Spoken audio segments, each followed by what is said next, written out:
have an opportunity here to provide leadership, support, and a voice to the voiceless. The sacrifices that we made during our service do not end here. We carry on.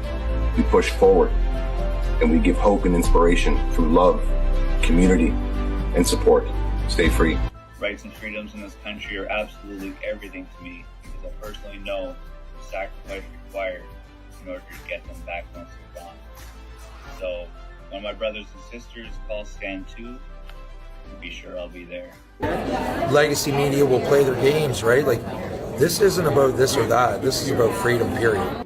The only thing necessary for evil to triumph is for good men to do nothing. Brothers and sisters, you know, whether you're a police officer, military, check your hearts. Look where we're going.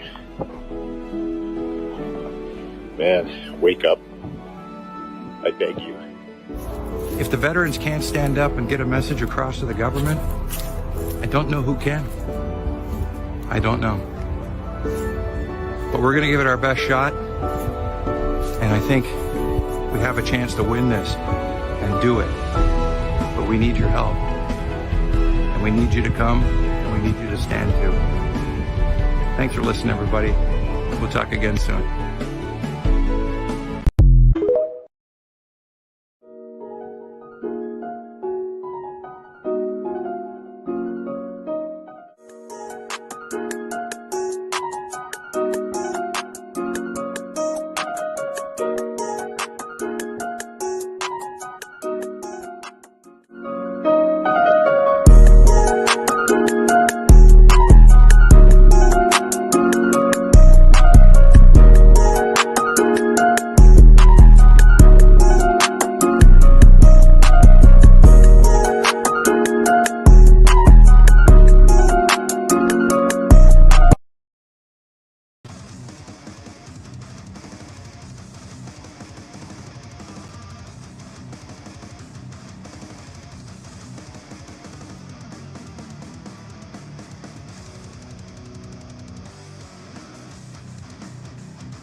yes, they rob and sold out to the merchant shelves.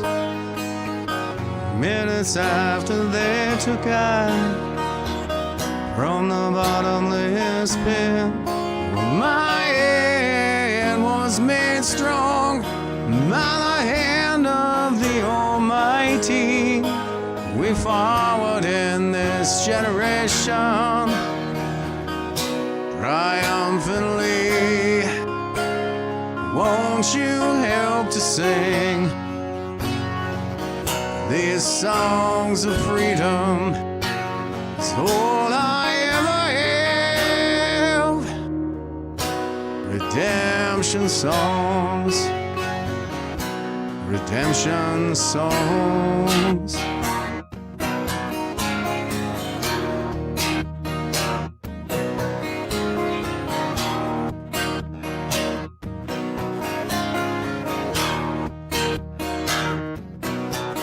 Emancipate yourselves from mental slavery. None but ourselves can free our minds. Oh, have no fear for atomic energy, 'cause none of them can stop the time.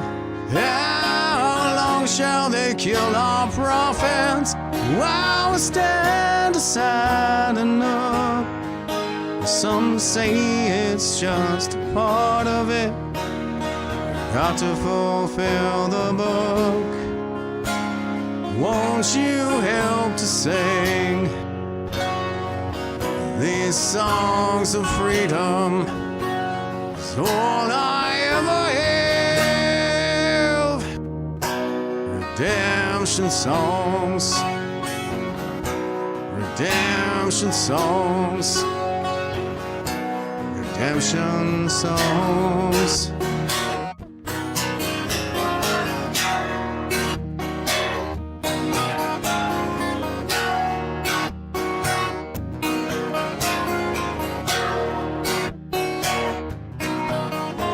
Emancipate yourselves from mental slavery. None but ourselves can free our minds. Oh, have no fear for atomic energy, 'cause none of them can stop the time. How long shall they kill our prophets while we stand aside and look? Some say it's just a part of it. Got to fulfill the book. Won't you help to sing these songs of freedom? It's all I ever have. Redemption songs, redemption songs. It's all I ever have. Redemption songs, redemption songs, redemption songs.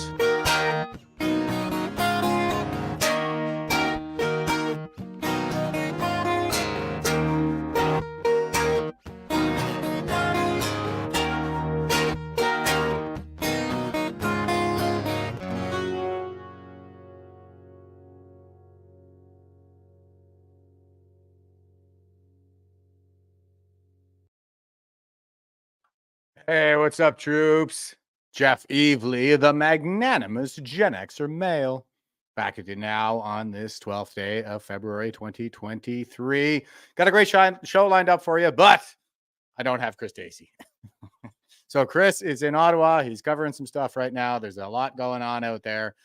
Just last minute, about an hour, maybe an hour and a half ago, he messaged me and he was like, I got to back out. I was like, okay, that's fine. I'll go ahead and adapt. So I scrambled and put together a new show. And I'll give you the update on Chris before I kind of dive into it here. So we will have that. Everything's fine. It's just he's always where the action is and all that stuff. So I will adapt and overcome. And I think I still have a pretty good show lined up for you guys. So it's going to be great. Also, a little bit of house cleaning. I had Donald Best lined up for today as well, But over the weekend, he had to reschedule because he's gone on the road. So I deleted the broadcast from my StreamYard account, and it's supposed to take it down from all of the different locations when that happens. But apparently it didn't come down from one of the YouTube channels. So there were some people that were kind of left waiting in the winds. Just over on the YouTube channel there. I got a few messages there. Thanks everybody for checking up on me, by the way. I appreciate it. But yeah, that's what happened. Donald had to reschedule. So I deleted that broadcast. I booked in Chris Dacey because he's always good for a Muckraker Monday. And then Chris had to bail at the last minute. So I guess I'm having a bit of a Monday here, folks, but bear with me. We're going to power through this. All right. Here is our philosophy quote for the day. This is my boy Marcus, and he says, "What stands in the way becomes the way." Yeah, I resemble that remark, actually. When I was first learning about this, about Marcus, and first started reading like the Meditations of Marcus Aurelius, The Obstacle is a Way by Ryan Halliday is a good book too. He's a huge Marcus buff, and he does the Daily Stoic, I think, is his podcast. Anyway, I've taken a few different podcasts that are on Stoicism. I'm pretty sure his is the Daily Stoic, and he's got a book out there called The Obstacle is the Way. And it's like, yeah, it's kind of like whatever it is that's really kind of weighing on you, you just go right at it. You go right through it. You do it. If you're anxious because of some confrontation that you'd rather avoid, well, maybe confrontation is the way to deal with that. And you just you go at it, you go right through it. And I did a lot of conflict management stuff in my career, just as a senior NCO and stuff like that. And conflict is a really normal part of life, actually. And avoidance is very rarely the proper strategy. A lot of times you can find better ways to tackle it. Collaboration probably being the best, but confrontation is one of them. So whatever it is, obviously I'm always saying we want to respond to an issue as opposed to react emotionally. Respond intelligently, don't react emotionally. But yeah, I mean, if you're really anxious about something, if it's got you really down, then just deal with it, right? So and you'll feel a hell of a lot better. Take on those challenges. Okay, and I did dive into this before I said good evening to everybody. Holy smokes. So I will say good evening, folks. I am kind of juggling my way into this thing, so bear with me. Cup of Joe 1970 over on Rumble says, "Good evening from Ontario. Click that like. Come on, man." Laughy face. Yeah, thanks, guys. I appreciate the likes over there. It helps the algorithm, or so I'm told. RJ Sawyer says, "Hi, guys. Great coverage, Chris. Following you on Facebook. You too, Jeff." Thanks, brother. I appreciate you being here. And Messiah 854 says, "Evening, Sergeant Major. Good evening to you, folks. Sorry, Chris is not with us, but it is what it is. We're out there waging ideological warfare, so we got to be adaptable." And Susan is here, says, "Hey, Jeff and Chris, my brothers." Well, it's just me.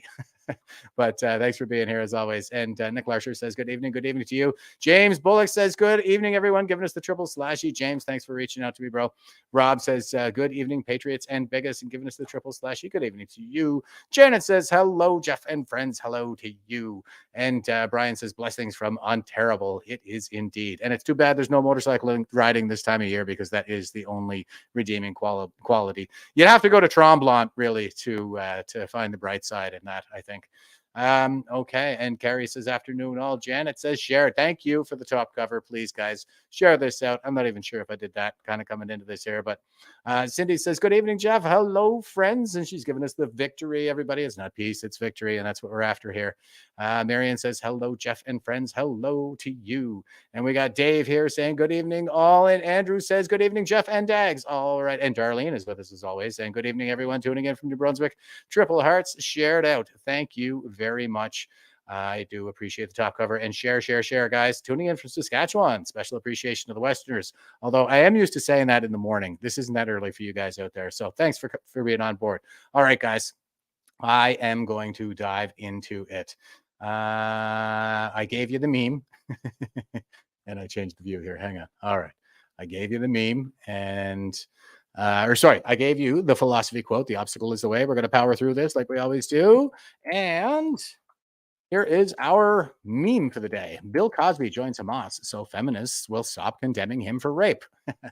And he's wearing his Hamas headband here. Yeah. And if this sounds distasteful to you, then you probably didn't really track the Bill Cosby case that much. A lot of it was just hype. And a lot of old school feminists. He was kind of the original Me Too guy. in my assessment. Of course, there were a lot of people who got on that bandwagon, but that still is a bandwagon. And if you dive into the details about the trial, like there were certain people who were allowed to testify as witnesses who never should have been there because they were ruled out as ever having been in the same time and space as Bill Cosby, like at the Playboy Mansion. I think that was actually the first allegation to come forward when the cops investigated. They found out that, you know, this person who had accused him, yeah, okay, they were at the Playboy Mansion, but at that time, at that party that they were able to pin down the date on, he was in New York. So all kinds of stuff like that. But, you know, the media had a field day with it, and looks like they probably put a good man in jail. But anyway, he's joining Hamas now, so feminists will stop condemning him for rape. Okay, here is Chris Dacey. I went and dug up the last few tweets that he has out there. He's all over what's everything that's going on there in Ottawa. So here is the update. Dacey here, Parliament Hill behind me, the Prime Minister's office, and Justin Trudeau inside. A lot of bylaw, and behind me, Ottawa police. Trudeau is in the office, and there is a social media post that say there seems to be an anti-Israel protest of some sort, a last-minute protest at the Prime Minister's office starting at 4:30. So that should be any minute. Quite a bylaw and police presence starting to form around the Prime Minister. So, and his details there, so he's inside, I guess. See what happens.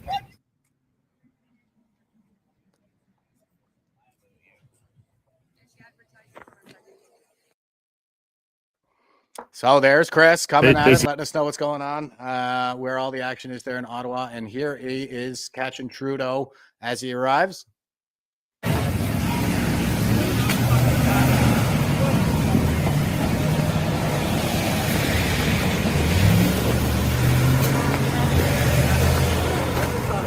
That's Justin Trudeau's security detail.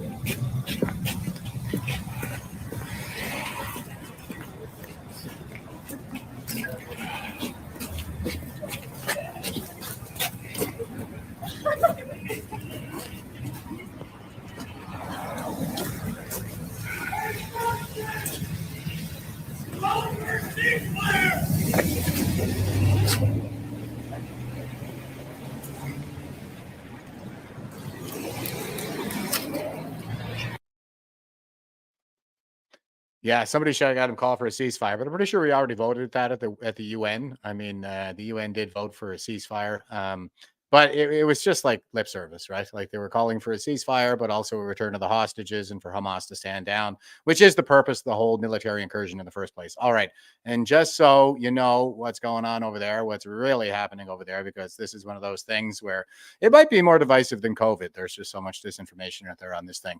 And hello, Fold on X is saying, I was going to write, quote, I am not sure if I've seen a video that better depicts how sick the Palestinian ideology is, close quote, but I have.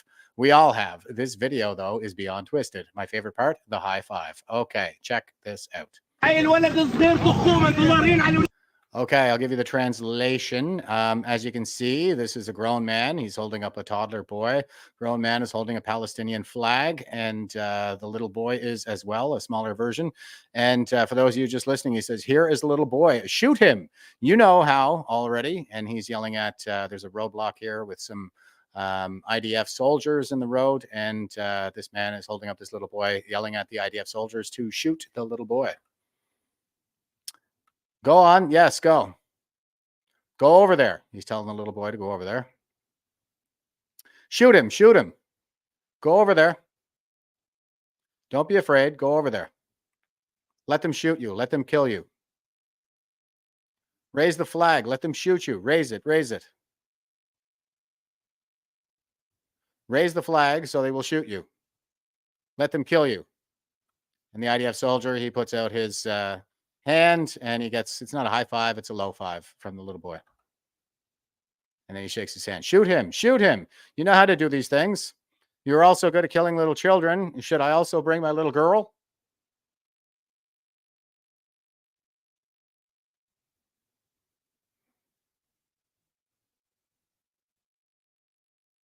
And they're just standing there. Weapons are down. And now he says, pick up a rock. Throw a rock at him. Don't be afraid. Throw it. So little boy picks up a rock. He throws it in the wrong direction. Picks up another one.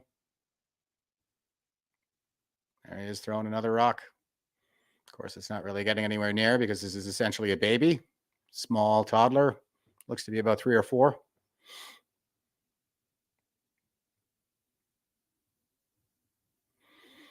And he's just throwing rocks off to the side while the IDF just lean on the truck there.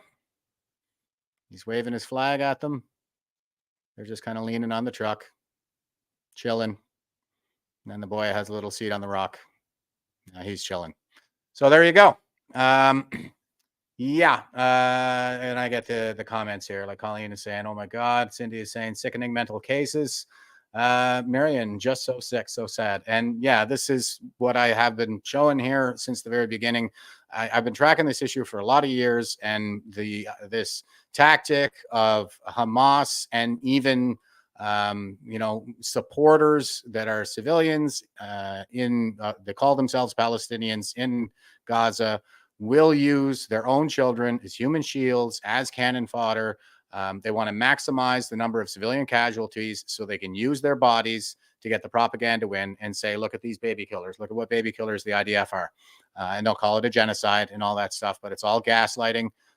It's all a bunch of BS. They're not in there trying to wipe everybody out. I've shown the statistics here by Hamas's own numbers.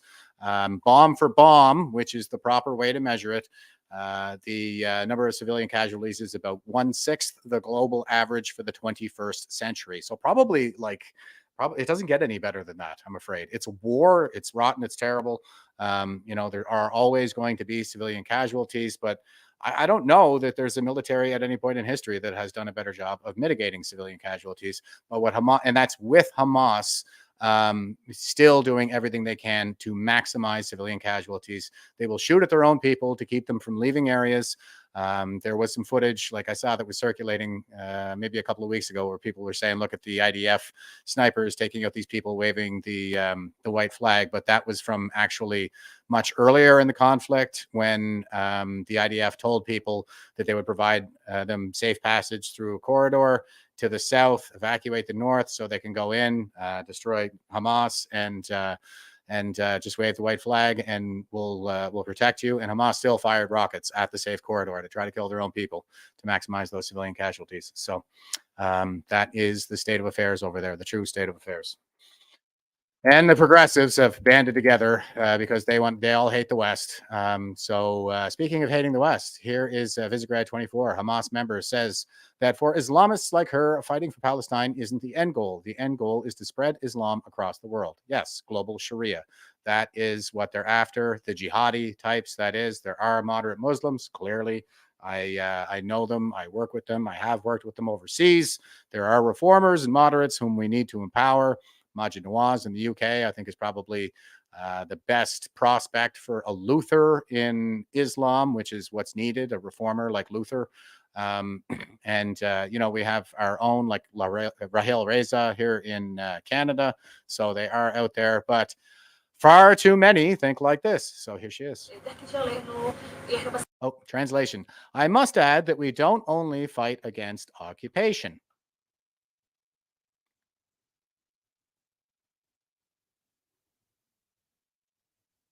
Our goal is to spread Islam to all, everywhere. Okay, and we got some footage of the armed, fighters. I must add that we don't only fight against occupation. Oh, sorry. I think this is looping around. It's a very short clip. Our goal is to spread Islam everywhere. Yeah, it's global Sharia. And that is, if you take a literal reading of the Quran, then it's not hard to come to that conclusion. That's for sure. Okay, and here is Cat Canada. I demand reparations. Okay, so if you don't believe me, here we go. Given white women have never had to deal with racial and colonial oppression, it is not surprising. Really? Have white women never experienced racial or colonial oppression? It's time for a history lesson. In the 7th century, when the non-white Arabs burst out of the peninsula beginning the Islamic conquests, one of the ways their leaders motivated people to join the jihad was to promise them the opportunity to enslave the enemy. Islamic conquest of Spain, one Spanish historian highlights how the Umayyads particularly valued blonde or red-haired, Frank or Galician women who they could take as sex slaves. As the Indian writer M.A. Khan describes, there was huge demand in the Islamic world for white women, where they were kept as concubines in harems, existing only for the pleasure of their Muslim masters. And Khan also points out that the Muslim world's unceasing demand for white slaves continued for centuries. As almost 1,000 years later, the Barbary pirates from North Africa were kidnapping white Christian women and selling them in slave markets where they were hugely valuable to become concubines in the harems, just like before. And why not ask white Christian mothers living in the Ottoman Empire about colonial oppression? Greeks, Romanians, Bulgarians, Serbians, Croats all had their boys ripped from their mothers' arms in a system called Devshirme, where the Ottomans would steal Christian children in order to recruit them into their elite corps of soldiers. I demand reparations.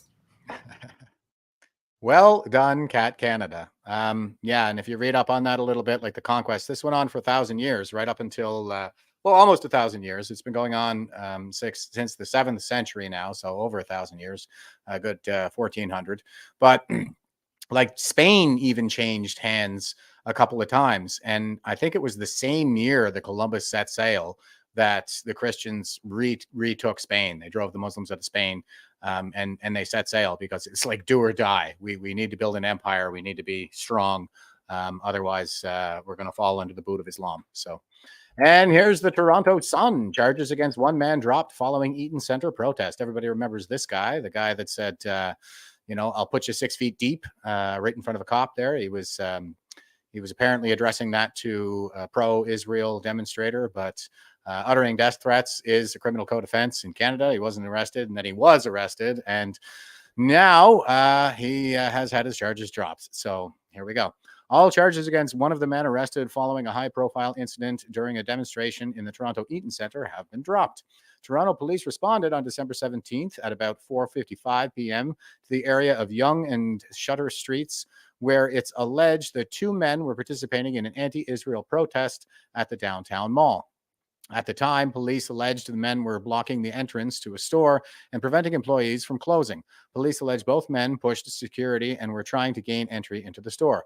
Cops were trying to remove protesters from the area when one of the men allegedly pushed an officer, while the other man allegedly used an umbrella to strike an officer.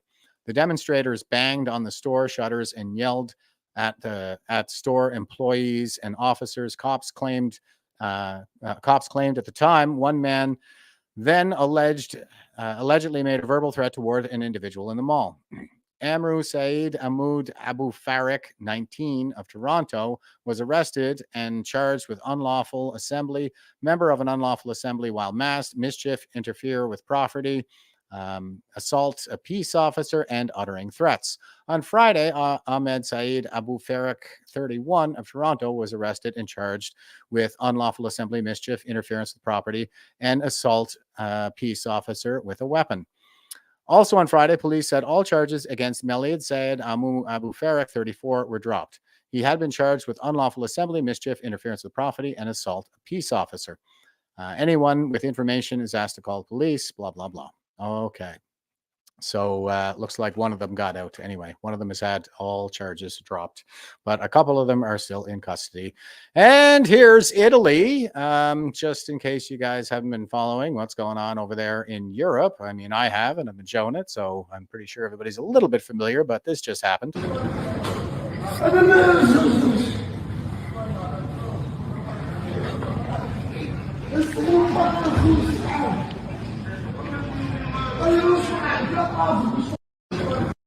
So if you're just listening, the guy who is walking through the streets ranting is carrying a machete. And Ron English is the guy tweeting this, and he says, Italy, North African Muslim walks down the street with a machete. He had just dismembered 2 people.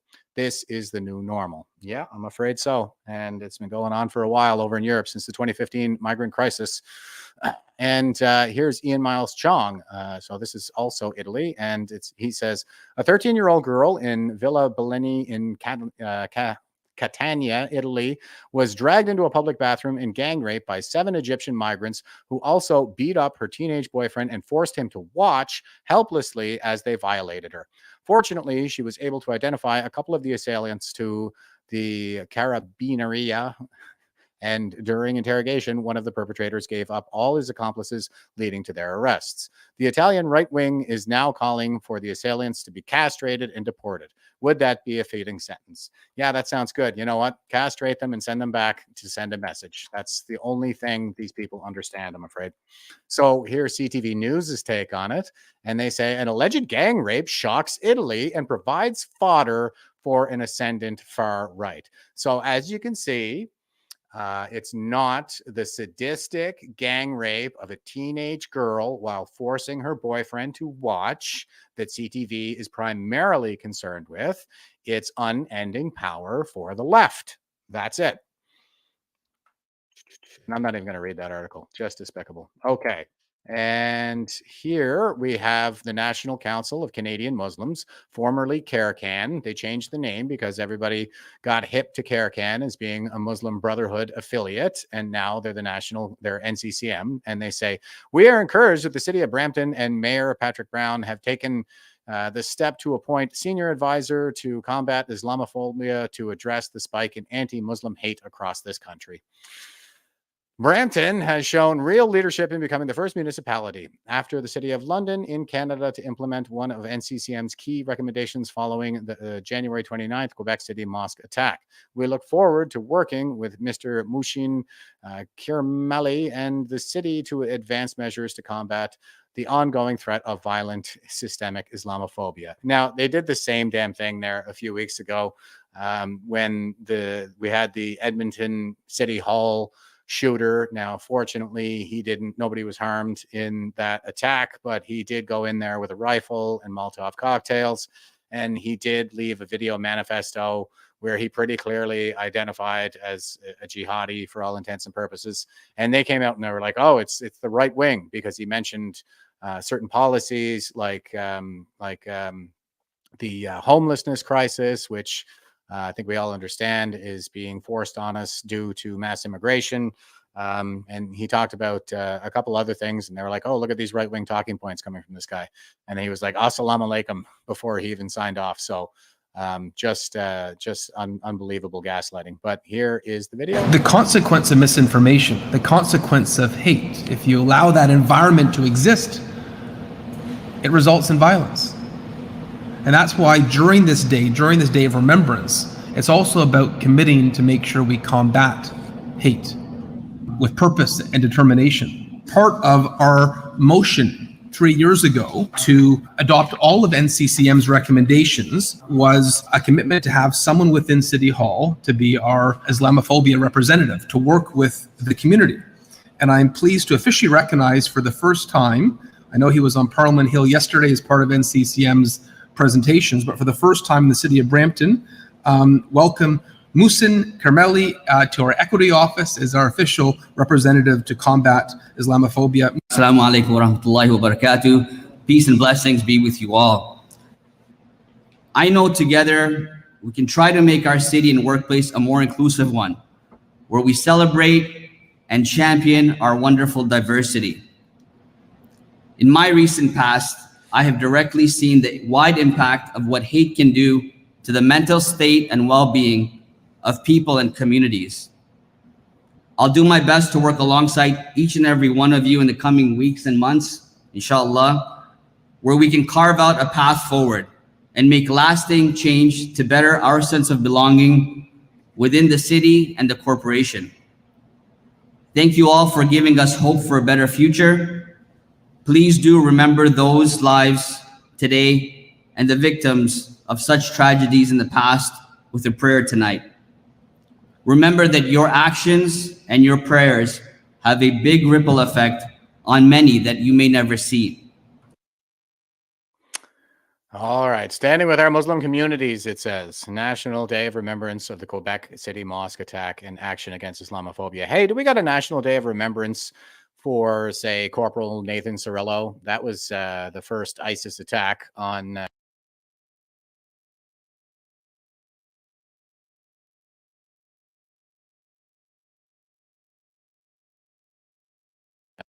for ISIS, then just go out and do these attacks, and then that's what they do.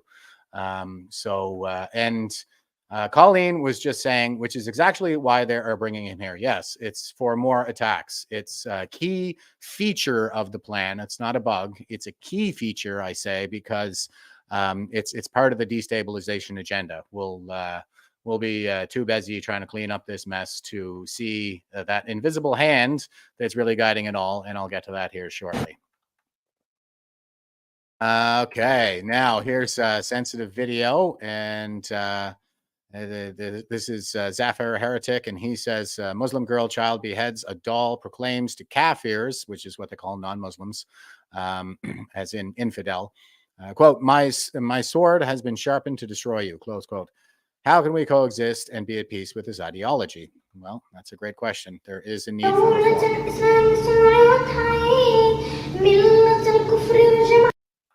And this is the girl's voice you're hearing. If you're watching, you can see that she's wearing a niqab, but this is a child. You can tell by the voice.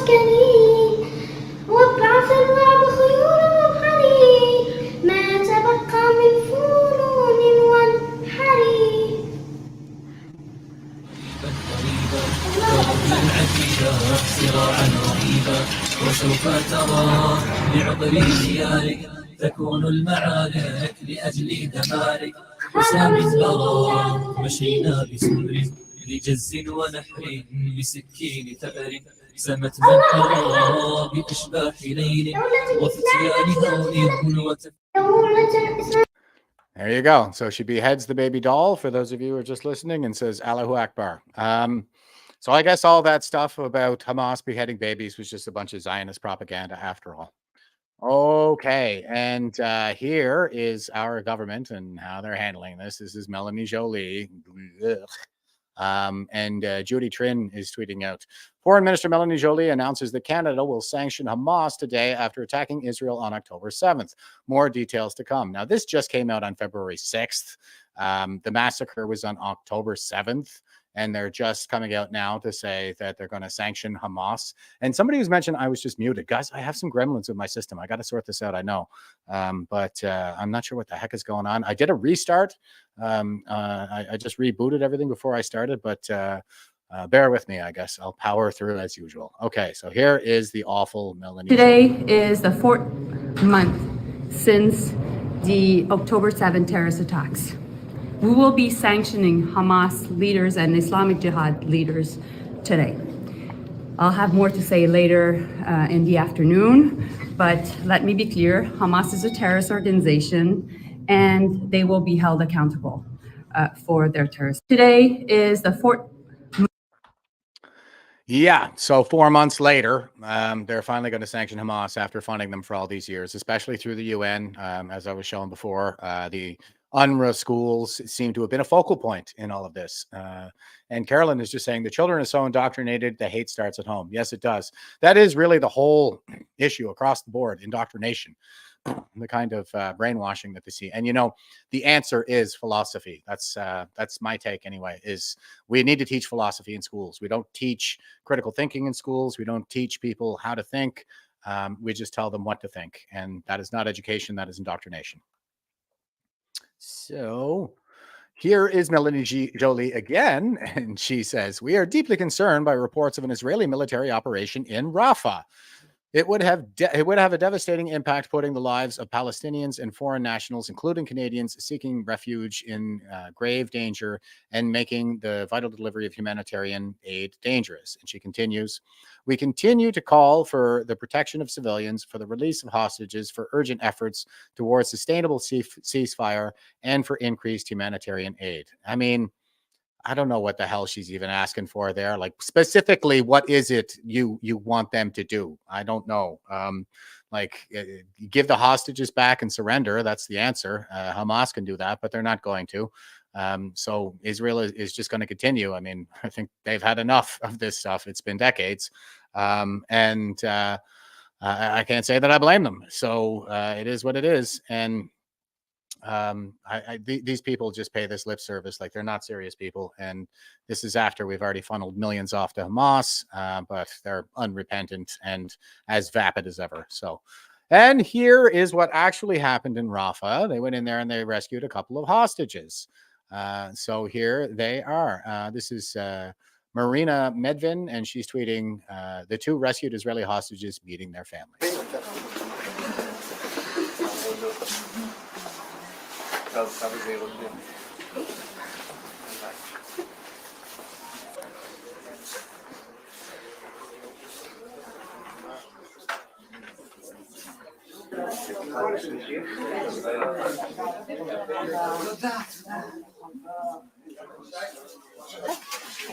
Okay, בסדר גמור, 100%.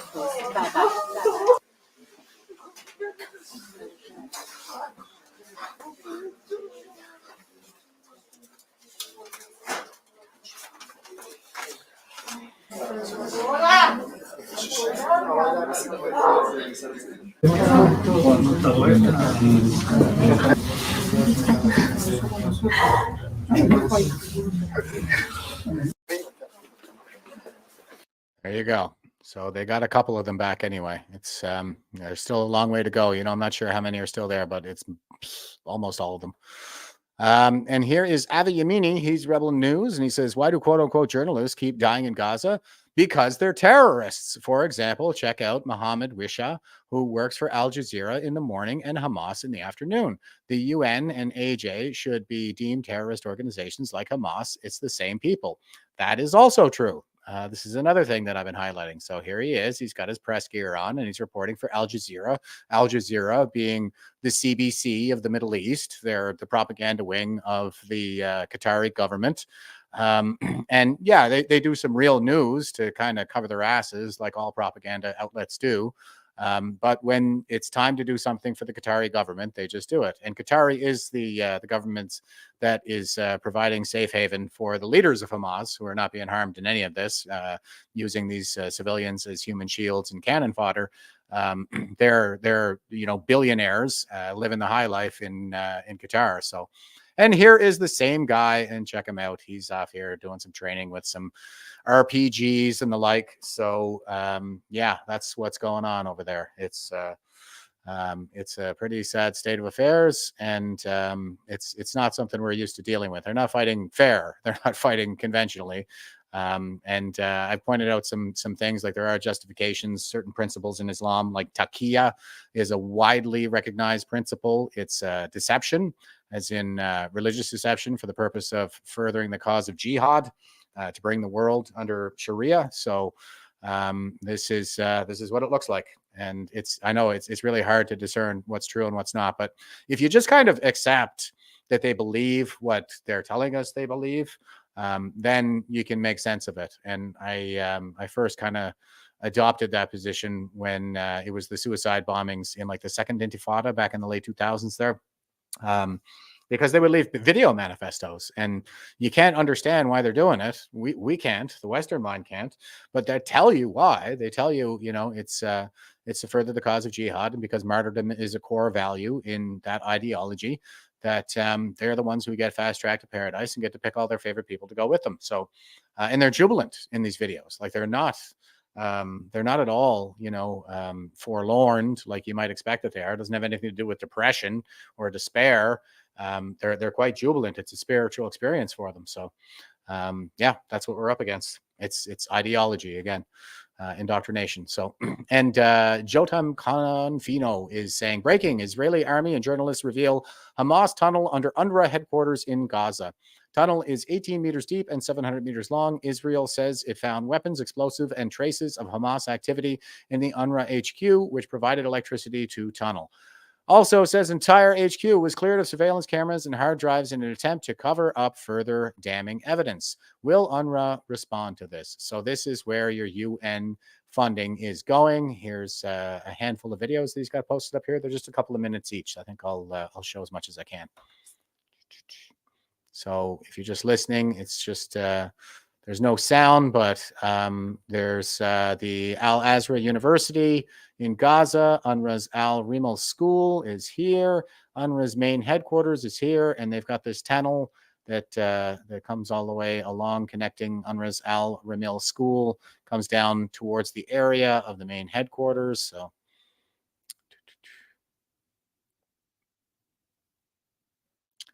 And they're showing footage of the terror tunnel that was discovered underneath UNRWA's Al Rimal school. I was showing some of this footage previously where they were just coming upon the entrances to these tunnels. There's the tunnel opening.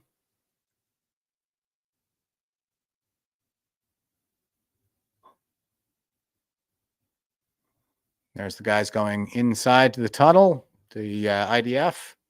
You can see like there's tons of communication cables and stuff like that are just strapped up to the concrete walls. See, they've got these, looks like some kind of a control panel, a relay panel there. So these are high-tech tunnels. This is where our funding has gone, like the foreign aid, right? And they could have turned Gaza into like a beach resort if they wanted to. Here's the electrical room. Big power bank of batteries there. Looks like a couple more control panels, electrical control panels. This is high tech. This is good gear. Footage showing the location of a tunnel underneath UNRWA's main headquarters.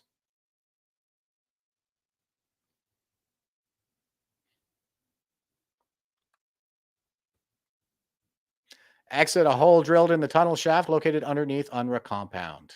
There you go. That's where you come out, right by the UNRWA compound.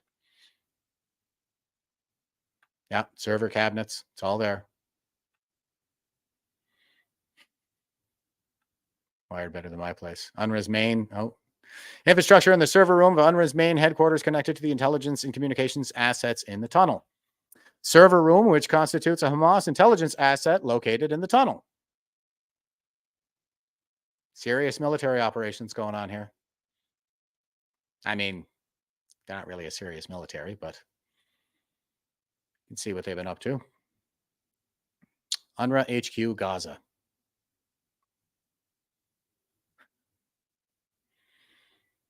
UNRWA headquarters Gaza. Look at that. The UN symbol right there in the building. Yep. So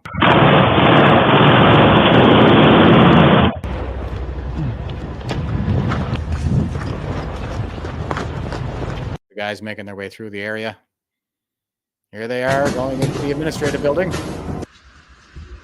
UN. This is the United Nations administrative building.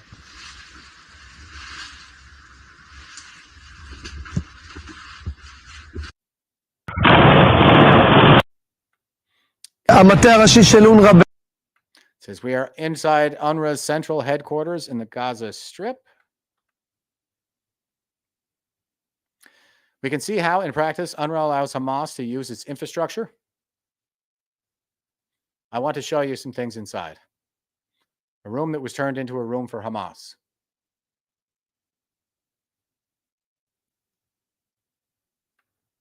Here you can see explosives. Alongside them, vests, communications devices, which can be seen. When he says vests, I'm not sure if he means tac vests or suicide bomber vests. Probably one of the two. Different explosive materials. Explosive systems, explosive vests. There you go. Explosives and operating system uniforms and combat equipment. Communication devices. One more interesting point. This facility is supposed to be used by the operations room. UNRWA cut off all the recording devices and its communication systems. Right. In order to leave, not to leave even a single trace of use that allows Hamas to make of its infrastructure. All the DVRs, they're just connected, everything. They even remove the signs, so we can't identify them and we can't know. Inside the closet is a bag with ready-to-use grenades and another magazine. Unfortunately, this is what UNRWA allows Hamas to do in its infrastructure and facilities. Yep. Schools. אז אנחנו נכנסים עכשיו למנהרה הגדולה הזאת. Okay, that's not even a good translation for me. So, but you get the idea here, guys. This is what's going on over there. They've just turned all of northern Gaza into a military base with tunnels all over the place. They're using UN funding. They're using our foreign aid to build these terror tunnels. They probably had everything to do with how they were able to infiltrate on October 7th.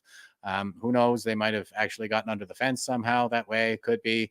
But I mean, we know how a lot of them got over. Like, they had bulldozers going at the fence. They had the paragliders were another thing, and paragliders move slowly, so they wouldn't have been picked up by the radar system of Iron Dome, that kind of thing. So anyway, this is what they and like I say, they could have turned this place into a beach resort. They have their own water aquifer. They have everything. They could have given their people prosperity and security and safety, education, but they didn't do that because all they really care about is killing the Jews. All right, and here's what's going on at the southern border down in the U.S. So Thomas Greenberg is tweeting, refugees getting paid before coming here straight from the sheriff's mouth. So this guy has been putting some tweets out there, or TikToks, I guess. So pretty good. Here is sheriff from the southern U.S. About a month ago, I put out a video saying that when many of these illegals are getting processed for people claiming asylum, they're getting a cell phone, they're getting a plane ticket across this country, and then even getting gift cards. Some of them even getting cash. Well, the media went to work really fast to try to debunk me and say that I was putting out false information. Verify said it was false information. Well, this is just one of the reports we've seen recently. Now the UN is saying that they were handing out up to $1.6 billion through NGOs to illegal immigrants for things like gift cards and cash. Gift cards like this. We find these all over on the other side of the border and on our side of the border. And we find them with the folks that we pull over and stop that have come into this country illegally. So once again, I'm here to remind you that the information that the mainstream media feeds you is what's false. Well said, sir. And Sharon was just saying, I do not support anybody with the UN before their name. Corruption and liars. Yeah. And as you can see, like this guy is pointing to the UN as well, in terms of the source of the border crisis in the US. And Joe Biden is clearly a compromised, well, I mean, if he's even there, he's a compromised president very clearly. So we can see that the UN is definitely the common point, but I don't think it stops there. And here is I meme, therefore I am. Very alarming. Ohio Sheriff Richard K. Jones ends warning the American people after meeting with the director of the FBI, Christopher Wray. Quote, I'll just let him speak for himself. Now, this is a little bit long. I'll just play a few minutes. My name is Rick Jones. I'm the Butler County Sheriff, Butler County, Ohio. I just came back from the National Sheriff's Training in D.C. 2 days ago. We were briefed by the FBI director, Ray, the director of the FBI, and several federal agencies. There's 3,300 sheriffs in the United States. Corey, you're late. Thanks for being with us, but drop it, give me 10. The President of the United States refuses to meet with the sheriffs, the 3,300. We have a hierarchy. We have a president. We have a vice president. The President of the United States refuses to meet with the sheriffs. He also refuses to meet with the police chiefs of the United States. They have a hierarchy also. He refuses to meet with them to talk about border issues or talk about crime that's going on because of the border issue. We were also told by Mr. Ray, the FBI director, that there are more red flags going off now than before 9/11. Okay? So there you go. That's what I mean when I say it's part of the destabilization agenda. It's a key feature. It's not just a feature, but a key feature. It's not a bug, not whatsoever. They're bringing in all kinds of terrorists. I've shown, known terrorists being identified at the border. They were just allowed to walk across. And it's not just the jihadis, but I mean, the Chinese are coming fighting age males. So all kinds of stuff going on there. And traces its way back to the UN. Rob is pointing out it's a combination of the UN and the WEF. Yes, I believe that as well. And I think you guys, the regulars, will know why I think that, but we're getting to it here soon. Here we go. We're getting into the real meat of it here. So here's the Globe and Fail. And of course, Boomer Male at the Globe and Fail can never have enough money. So it's not enough that he's got his hand in my pocket and those state guns in my face, but he also wants me to buy a subscription and he can shove it. This is the title of the Globe and Fail article. It says, BC Senator Wan Pao Wu challenges reports suggesting China targeted MPs. Yeah, and I don't call him Joe Beijing Biden for nothing, by the way. He was using his son as a bag boy to launder money through Ukraine to rich Chinese oligarchs. And as far as I can tell, that's the whole purpose of Ukraine. It's to take our money, launder it through Ukraine, probably funnel it off to China to fill their war chest. And I mean, we saw what happened during the pandemic. Everybody at the WHO was saying, "Oh, China had the right approach to the pandemic. Everybody be like China." And what does Dr. Evil Klaus Schwab say at the WEF? He calls Xi Jinping His Excellency. He brings the premier of the CCP to the WEF for a conference on "quote unquote" rebuilding global trust. Since when have we ever trusted the Chinese? Since never. I mean, since the Tiananmen Square massacre? No. Since they released the virus from a lab in Wuhan? No. So it seems to me like the UN, the WEF, these international bodies are effectively co-opted as part of China's elite capture strategy. They have our elites, Trudeau pretty clearly, as well as Joe Beijing Biden pretty clearly captured. And the strategy is, well, it's the art of war, right? They're going to win this war without even firing a shot. They just destabilize our countries from within. And the mass immigration is a part of that, and especially mass immigration from countries who hate us. So that seems to be what's happening. And here's Andy Lee, and she says, Sam Cooper has details on this meeting. Days before submitting to the Foreign Interference Commission that federal reports on election interference and WeChat disinformation are problematic, Senator Wu, who met with leaders involved with Beijing's overseas Chinese espionage arm. Yeah, so here is the article. This is on Substack. Sam Cooper, of course, is the guy who broke the story on the Chinese interference. And it was Victor O and I think Wampao Wu. It was like a joint effort between these two clearly CCP asset senators of ours to set up a legal fund so that they could sue any journalists who smear Chinese in the media. And they did that whole demonstration on Parliament Hill there, commemorating 100 years since the Chinese Exclusion Act and all this stuff. So it's all this gaslighting and crap, like, the West is evil and we should be ashamed of ourselves. And we just stop believing in ourselves and give up while they destroy our countries from within, and they'll have us conquered without firing a shot. Okay, so title is Canadian Senator who met with leaders affiliated with the PRC espionage arm days before filing challenge to Foreign Interference Commission. On February 3rd, Senator Wampao Wu met with community leaders reportedly subject to Chinese Overseas Affairs Office.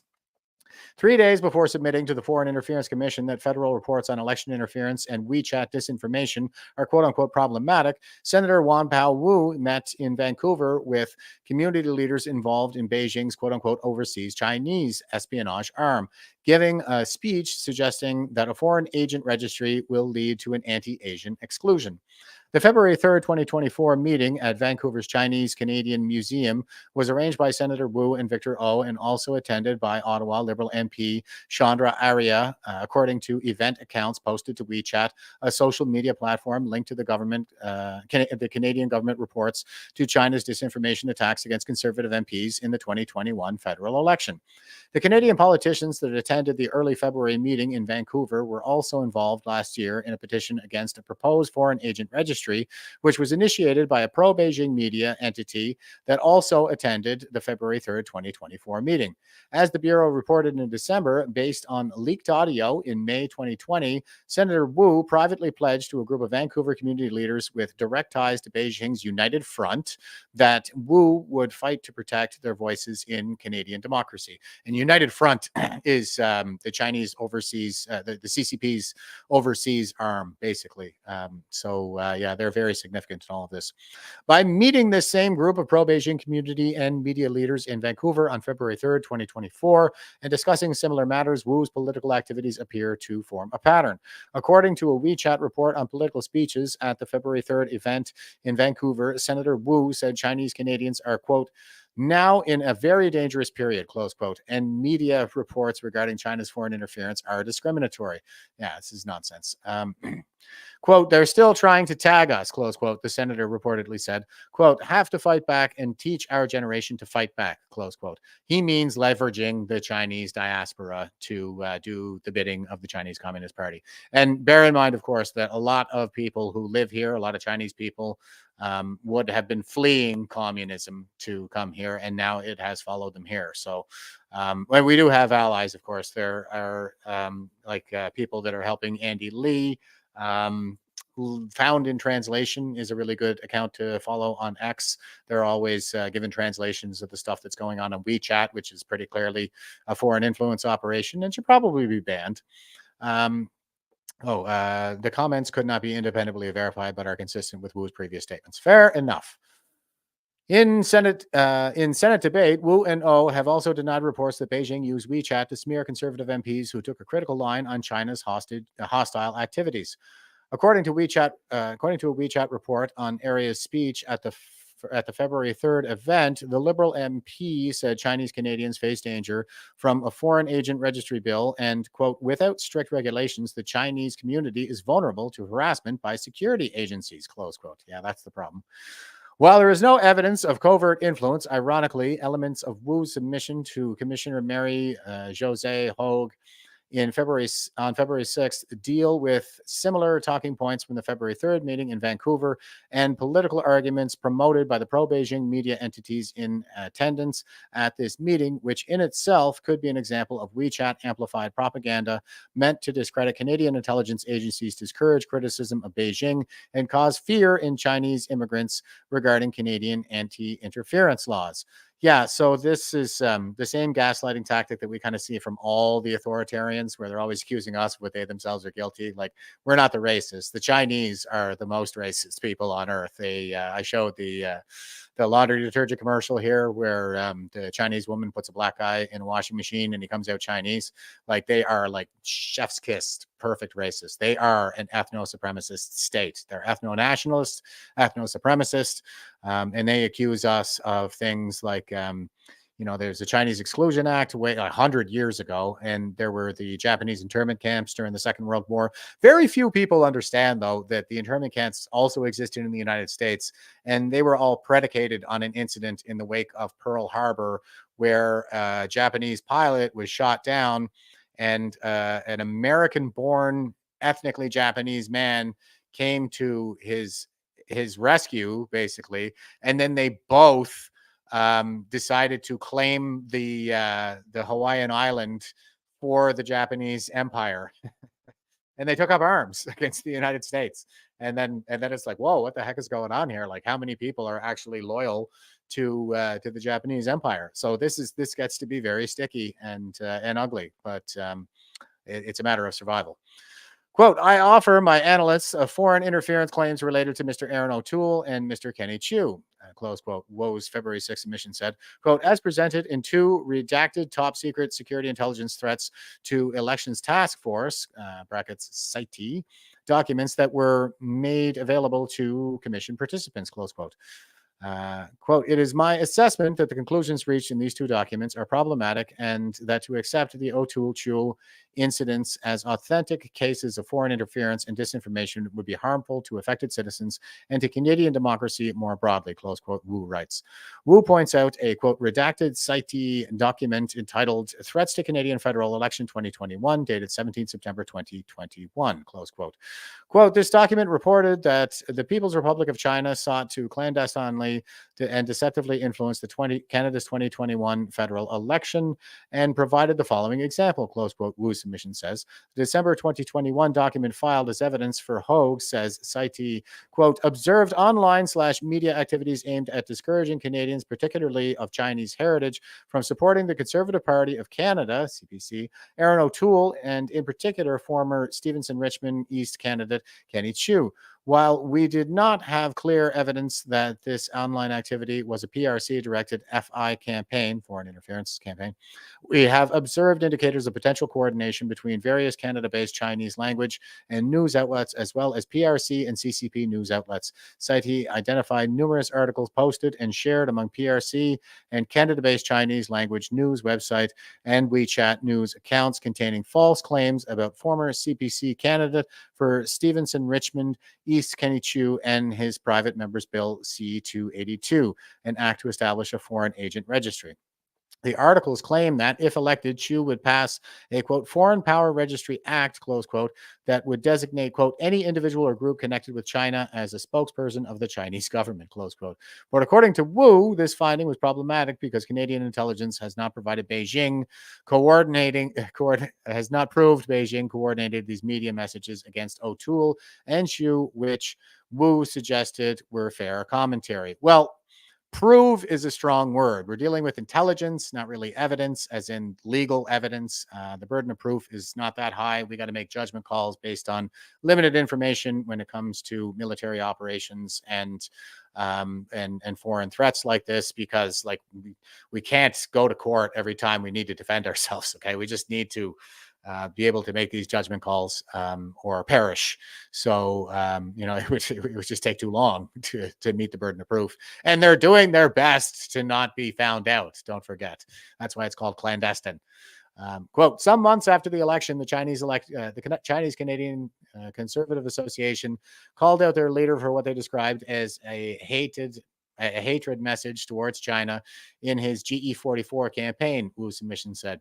Quote, did the association come to this view because of foreign interference? Surely the more plausible explanation is that even conservatives agreed with the assertions made on WeChat, based on independent judgment of their party's election platform and the views expressed by Mr. O'Toole. Meanwhile, photos of the February 3rd, 2024 meeting in Vancouver posted to WeChat show that O and Wu issued awards to purported community leaders, including leader of CACA, an umbrella of about 100 community groups that is directly affiliated to China's Overseas Affairs Office, OCAO. Now, CACA and OCAO are pretty key features in the book, The Mosaic Effect. I'm not all the way through it yet, but very important book. I'm coming to find out. Just reinforces basically everything I've been saying, but it's very detailed. And these community groups, like they're right down the municipal level. Okay, they got their tentacles in really deep. They've been at this for a long time, and it goes all the way back to Operation Dragon Lord in the early '90s. That was the Americans telling us, like, you guys need to do something about this, and we never did. So this is where we are right now. Globalist News recently reported on a new Immigration and Refugee Board, IRB, finding that says China's Overseas Affairs Office, quote, was and remains involved in espionage against the PRC's targeted individuals and groups in Canada, close quote. According to Globalist's report, the OCAO is one of the groups Beijing has tasked to eliminate, quote, potential threats and rival discourses, close quote, that challenge the Chinese Communist Party's power. And the IRB report said, quote, the evidence establishes that the key role of the OCAO has been intelligence gathering on dissidents and ethnic minorities external to China, close quote. Leaders of CACA are subject of an RCMP national security investigations into so-called CCP police stations activity in Vancouver, Globalist News reported last year. Citing leaked audio tapes also obtained by the Bureau last year, the Globe and Mail, reported that leaders from CACA and related community groups in Vancouver are vetted by Chinese communist officials. Yes. Also at the February 3rd meeting in Vancouver with O, Wu, and Aria, according to WeChat photos, were several pro-Beijing media figures that attended the May 2020 private meeting with Senator Wu, including BC Premier David Eby's advisor Ding Gu, who United Front affiliated community group reportedly hosted the May 2020 meeting with Wu. And Justin Trudeau goes to like all of these meetings, by the way. Read The Mosaic Effect if you have not already. It's all quite detailed and well done. I'm very impressed, and lots of notes to take. Going to be really good for the podcast here coming up in the future. And Cora saying, yes, how dare we not want the dragon to take over our country? That's racist. Exactly. That is the PSYOP, guys. And remember, Vincent Ke was the guy who apparently got some assistance there from the Chinese Communist Party. He was the MPP in Ontario. And when Globalist News asked him about it as he was walking through through Queen's Park or something, he was like, I told you in the email that's racist. You can't ask me that question because I'm Chinese. I ethnically Chinese. That's racist. So that is the tactic. Yeah, it's to silence any criticism of what they're really up to. Same as Islamophobia. Same thing. Okay. So the obstacle is the way. All right. What you do with that is you do what I just did, and you just say something. You mock it. You mock the racism, and you do a racist accent. So that's how you respond to that. Okay, here is White Wabbit Warrior, and he is a fellow veteran making some really great posts here lately. So I got a couple lined up of him. He says, yesterday it was announced that as of next school year, Ontario will now have mandatory Black history courses for grades 7, 8, and 10. I have questions. If we are going down the DEI path of quote unquote equity, take into consideration current pop stats and our actual history, why aren't we having mandatory Asian History Month, Indigenous History Month, White History Month? Or could we just stop teaching our kids to value someone based on the color of their skin? No, we can't. It's all part of the PSYOP. They're not going to let us do that. Okay. They want to turn, it's like Yuri Bezmenov said. Okay. What they did in the wake of the Second World War is they went into the schools and they gave the kids these communist nudges to turn them against their own society. That was the boomer generation. The boomer generation went back into the institutions, and at the current moment in our history, they are at peak institutional power, pushing all this DEI stuff because they hate the West, because they got brainwashed when they were in elementary school, and they turned our universities into these communist indoctrination factories, and now they're also the school boards. So they're turning them into the same thing. The intersectionalism is a Marxist praxis. It just divides everybody, divides us along every line imaginable and pits us all against each other. That's the whole scheme here. Okay, and he's showing this really cool graphics. So here it is. So is this playing? Yeah, okay. So he's showing the stats. Here we are at 1981, and it's a GIF. Okay, back this up. Come on, Evely, get it together. For those of you just watching, it's good. I know. 1981. Now the blue is white, so 93.3% in 1981, and then you've got 2% Aboriginal, 3.4% Asian, 1% Black, and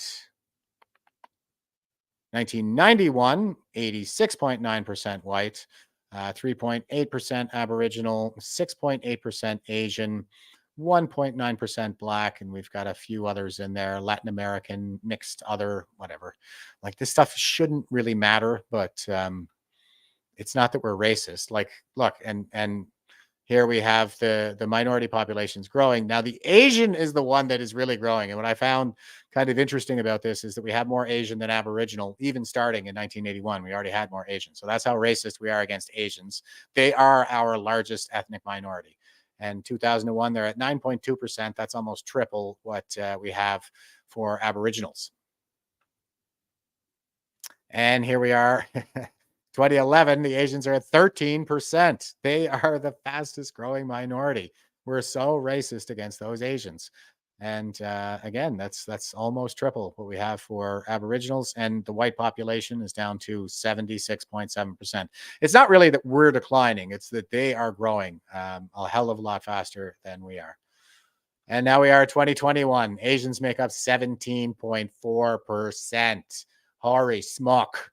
And Aboriginals, now they're more than triple the Aboriginals. So, and they're more than triple Blacks. So yeah, we're just so racist against Asians, guys. That's the real problem here.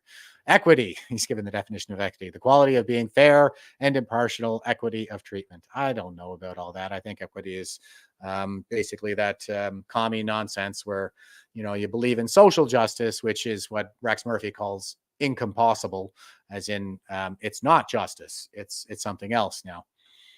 And here's Morgan Freeman. How do we stop racism? Quote, stop talking about it. I'm going to stop calling you a white man, and I'm going to ask you to stop calling me a black man. Yeah, that's right. Just stop obsessing over the race. It's really about ideas. It's about common values. Okay, that's what really matters. not a person's skin color. There are, broadly speaking, trends that we can observe that are different from one race to another. Sometimes we can talk about those things in order to address social issues, but it's not the key issue that we should be obsessed over all the time. It is part of the commie psyop. Here's Nigel Farage, and he says, he's tweeting this out, important open letter from senior military figures. So this is the military over there in the UK. Yeah, we got a couple of good comments on that one. Colleen is saying, love Morgan Freeman. Yeah, he's pretty great, man. He has been pretty consistent throughout all of this. And Julie is saying critical thinkers is the true minority. Yeah, you're not kidding there. That is for damn sure. And Cup of Joe 1970 is saying, enjoy the decline. At least you didn't get racist. You didn't get called a racist or a homophobe. Stop caring about that. Okay. That's part of the commie psyop. That's got everything to do with putting you on your heels so that you can't criticize the agenda, the true agenda to destabilize the West. So here is Nigel Farage, important open letter from senior military figures. Again, this is the UK military. Dear Secretary of State. Now these are senior generals, retired generals. They wrote this letter. Veterans for Freedom was tweeting this out. It's pretty great. So I'm going to give it a read. Dear Secretary of State, as retired senior officials of the Crown with experience of senior command, we feel compelled to write to you with a sense of sadness, incredulity, and anger over viewing astonishing evidence of the depth and pervasiveness of the racist and intolerant, quote, diversity, equity, or equality, and inclusivity, close quote, ideology being pushed within Her Majesty's armed forces. And I think they mean to say equity. That's the term that they usually use. We see the facts as so they are, as the perpetration of a monumental self-harming and as such a real and present threat to national security that will give aid and comfort to the king's enemies. The sheer scale of what is reported is scarcely believable, and it cannot be ameliorated by small adjustments. It requires root and branch removal, and we call upon you to order this in pursuit of your primary duties to provide for the sure defense of our islands and citizens. Well said. Yes, it is a commie psyop, and they're pushing it in our military, as we know, as we've been reporting on here. As you spelled out in your Lancaster House speech, correctly in our view, we live in pre-war times, and Britain faces an ominous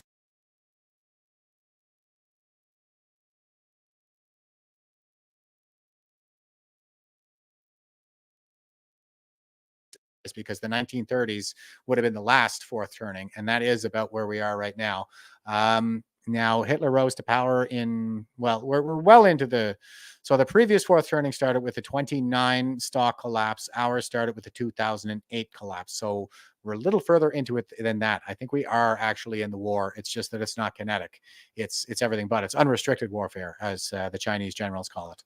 And it's the psyop, it's the financial, the psyop, the financial, it's the blue, gold, yellow strategy. That's cyber Skrilla sex. So the elite capture, the financial, the hacking, right, in cyberspace. They're hitting us everywhere, but in the kinetic space. Among the lunacy of pushing woke ideas around the use of, quote, gender neutral, close quote, pronouns, or allowing male soldiers to wear makeup or flowing locks on parades to accentuate their feminine side, we pick out the wickedness of a policy to dilute security vetting in order to boost representation of ethnic minorities. With Islamism and other extremism rampant, this is nothing short of dangerous madness. It's deliberate. It's part of the plan. Same thing going on here. It's I don't know about the we're not as far down the garden path as they are in terms of the Islamic extremism, but they dropped all the standards for the military now. Like, you don't even have to do the aptitude test anymore. And of course, you don't have to be physically fit. You just have to hate the West. That seems to be the only requirement. The cry for diversity has been utterly misunderstood within a military culture. What is to be sought above everything else is the delivery of fighting power in order to defeat the king's enemies, together with the greatness of uniformity and excellence and diversity of opinion. Nothing else matters. The memorial gates on Constitution Hill are an object lesson of the unforced unity of all their diversity of imperial and Commonwealth armies in defense of freedom. To remove Christianity from acts of remembrance is also a particular insult to our ancestors who fought and died to lead the world in ending slavery, and twice in the last century to save our islands from conquest by extreme regimes. Now, the ending slavery thing, yeah, that is a great point as well, because it was the British military who, by and large, smashed the Barbary pirate slave trade that was referenced in that video that I just showed a little while ago. That was the North African states. They were known as the Barbar states. And that was the first foreign war fought by the U.S. military as well. It was called the Battle of Tripoli, and it was entirely because they were taking so many damn white slaves. And when they started capturing Americans, well, the Americans sent John Adams' Navy over there and smashed the shit out of them. So good for them. Okay. The islands from conquest of extreme regimes. So no one should need to be reminded that this is a welcoming, inclusive, and basically Christian country. Our civic culture on 11th November is sacred, Christian, tolerant, and inclusive on our terms. The Russians, Iranians, and Chinese will be observing our descent into self-hatred and obsessing over diversity and inclusion with glee. Yes, that is the intent, and I think it all goes back to the Chinese in particular. As it says in the Mosaic Effect, they tend to use rogue states like Russia and like Iran in order to further their agenda of global dominance, which is kind of everything I've been saying, and it's right there in the Mosaic Effect, guys. So it's a pretty good read. Obsessing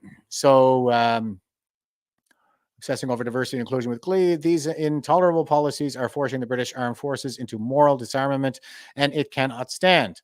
We call on you as Secretary of State for Defense immediately to cleanse our military of these poisonous ideas and to order a complete reset back to our core values of patriotism and unity that for generations made our armed forces the envy of the world. To preserve and deepen military culture, discipline, and efficiency, the Ministry of Defense should be exempted from the public sector equality duty as specified in the Equality Act of 2010. It's probably like a misread of the act. We are not civil servants, but fighting forces. Yours, Major General Julian Thompson, Lieutenant General. So these are all high-ranking guys. We got a major in there, but like Lieutenant General is the second highest rank in the military period. Major General just below that, and Brigadier General just below that. Colonel is just prior to Brigadier General. Like, these guys are way up there, very experienced, and they're putting their names to this. So good on the Brits. We're not there yet, though. Here's Jonathan Kay. He says a Danish newspaper has run a story about the unmarked graves social panic that Canada went through in 2021. It notes that more than 2.5 years later, no graves have been found. And of course, this is not in a language that I can read, but yeah, they are reporting on the PSYOP that is being inflicted on us.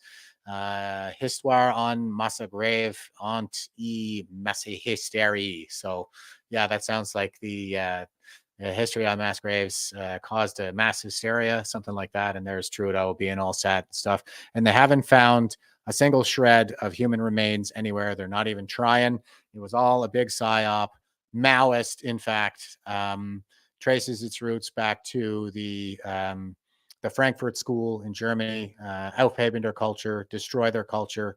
So they're rewriting our history, shaming us, making we'll stop believing in ourselves, we'll stop fighting for ourselves, and you know, they'll flood us with all kinds of people who hate us, and we'll just implode from within, and the Chinese will have us without firing a shot. Now, in terms of the people we're up against in our own country, I just want to remind everybody that this is the strength of character against which we are up right now. So life comes at you fast is the tweet.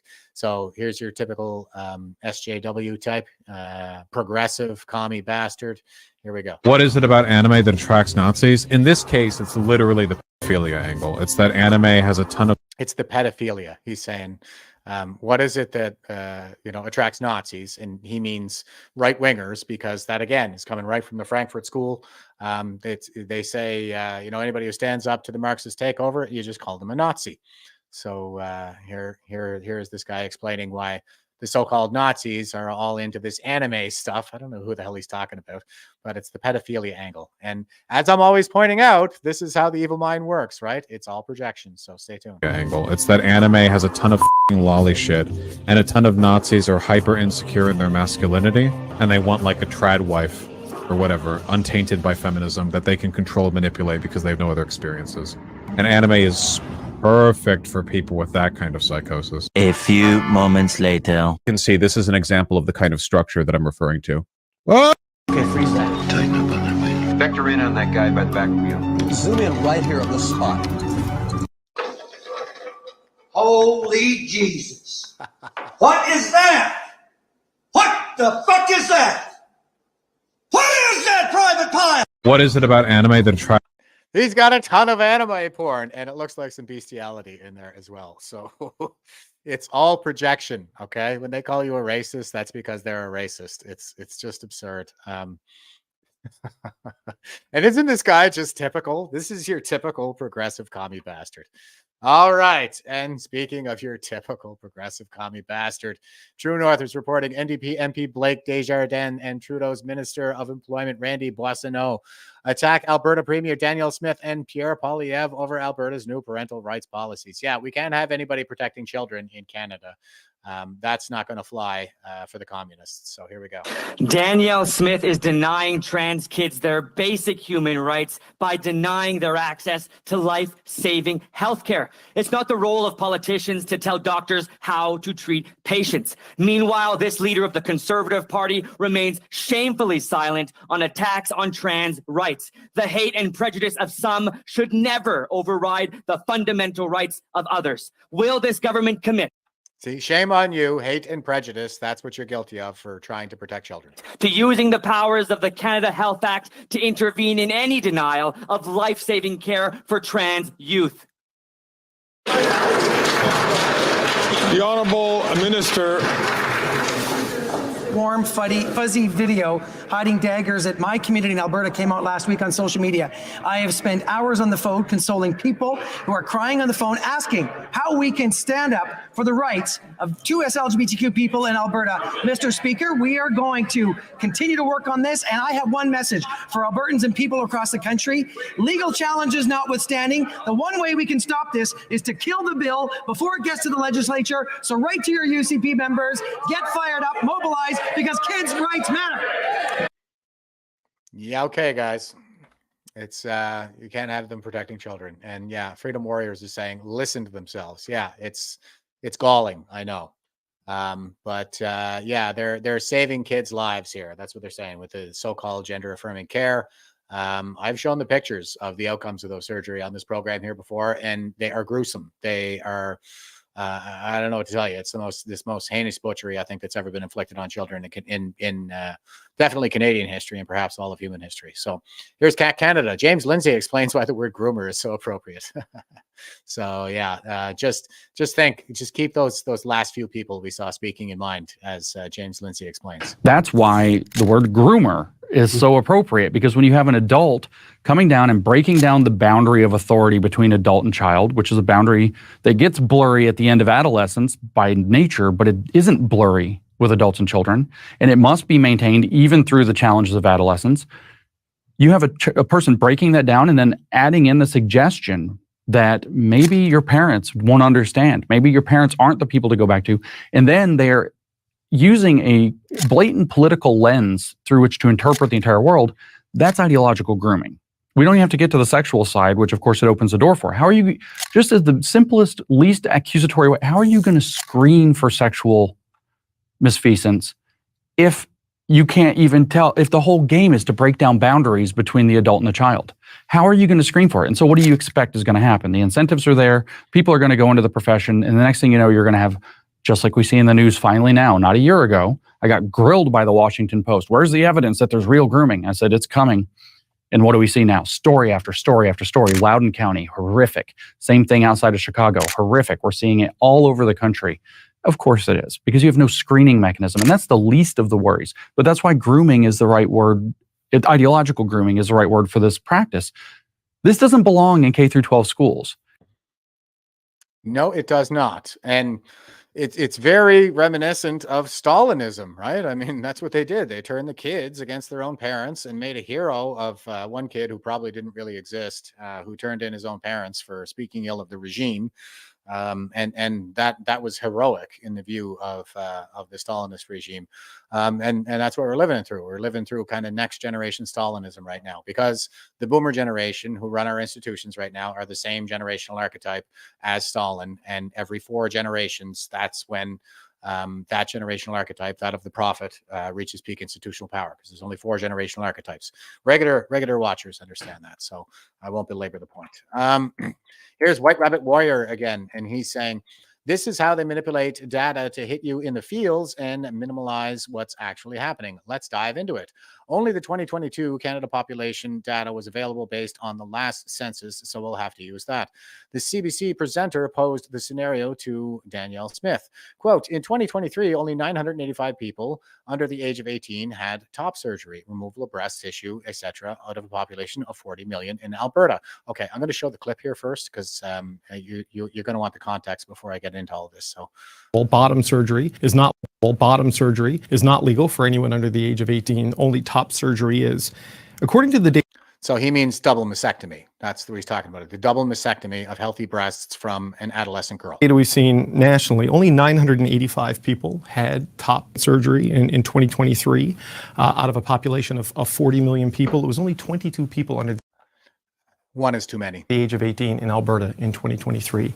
How many kids are you trying to manage with this process? It seems like it's a small enough number. It could be dealt with case by case with a medical practitioner rather than requiring big government intervention. We believe that kids should not be going down a path where they're going to make irreversible decisions about their reproductive health until they're of an age and a maturity level where they're able to deal with the consequences of that.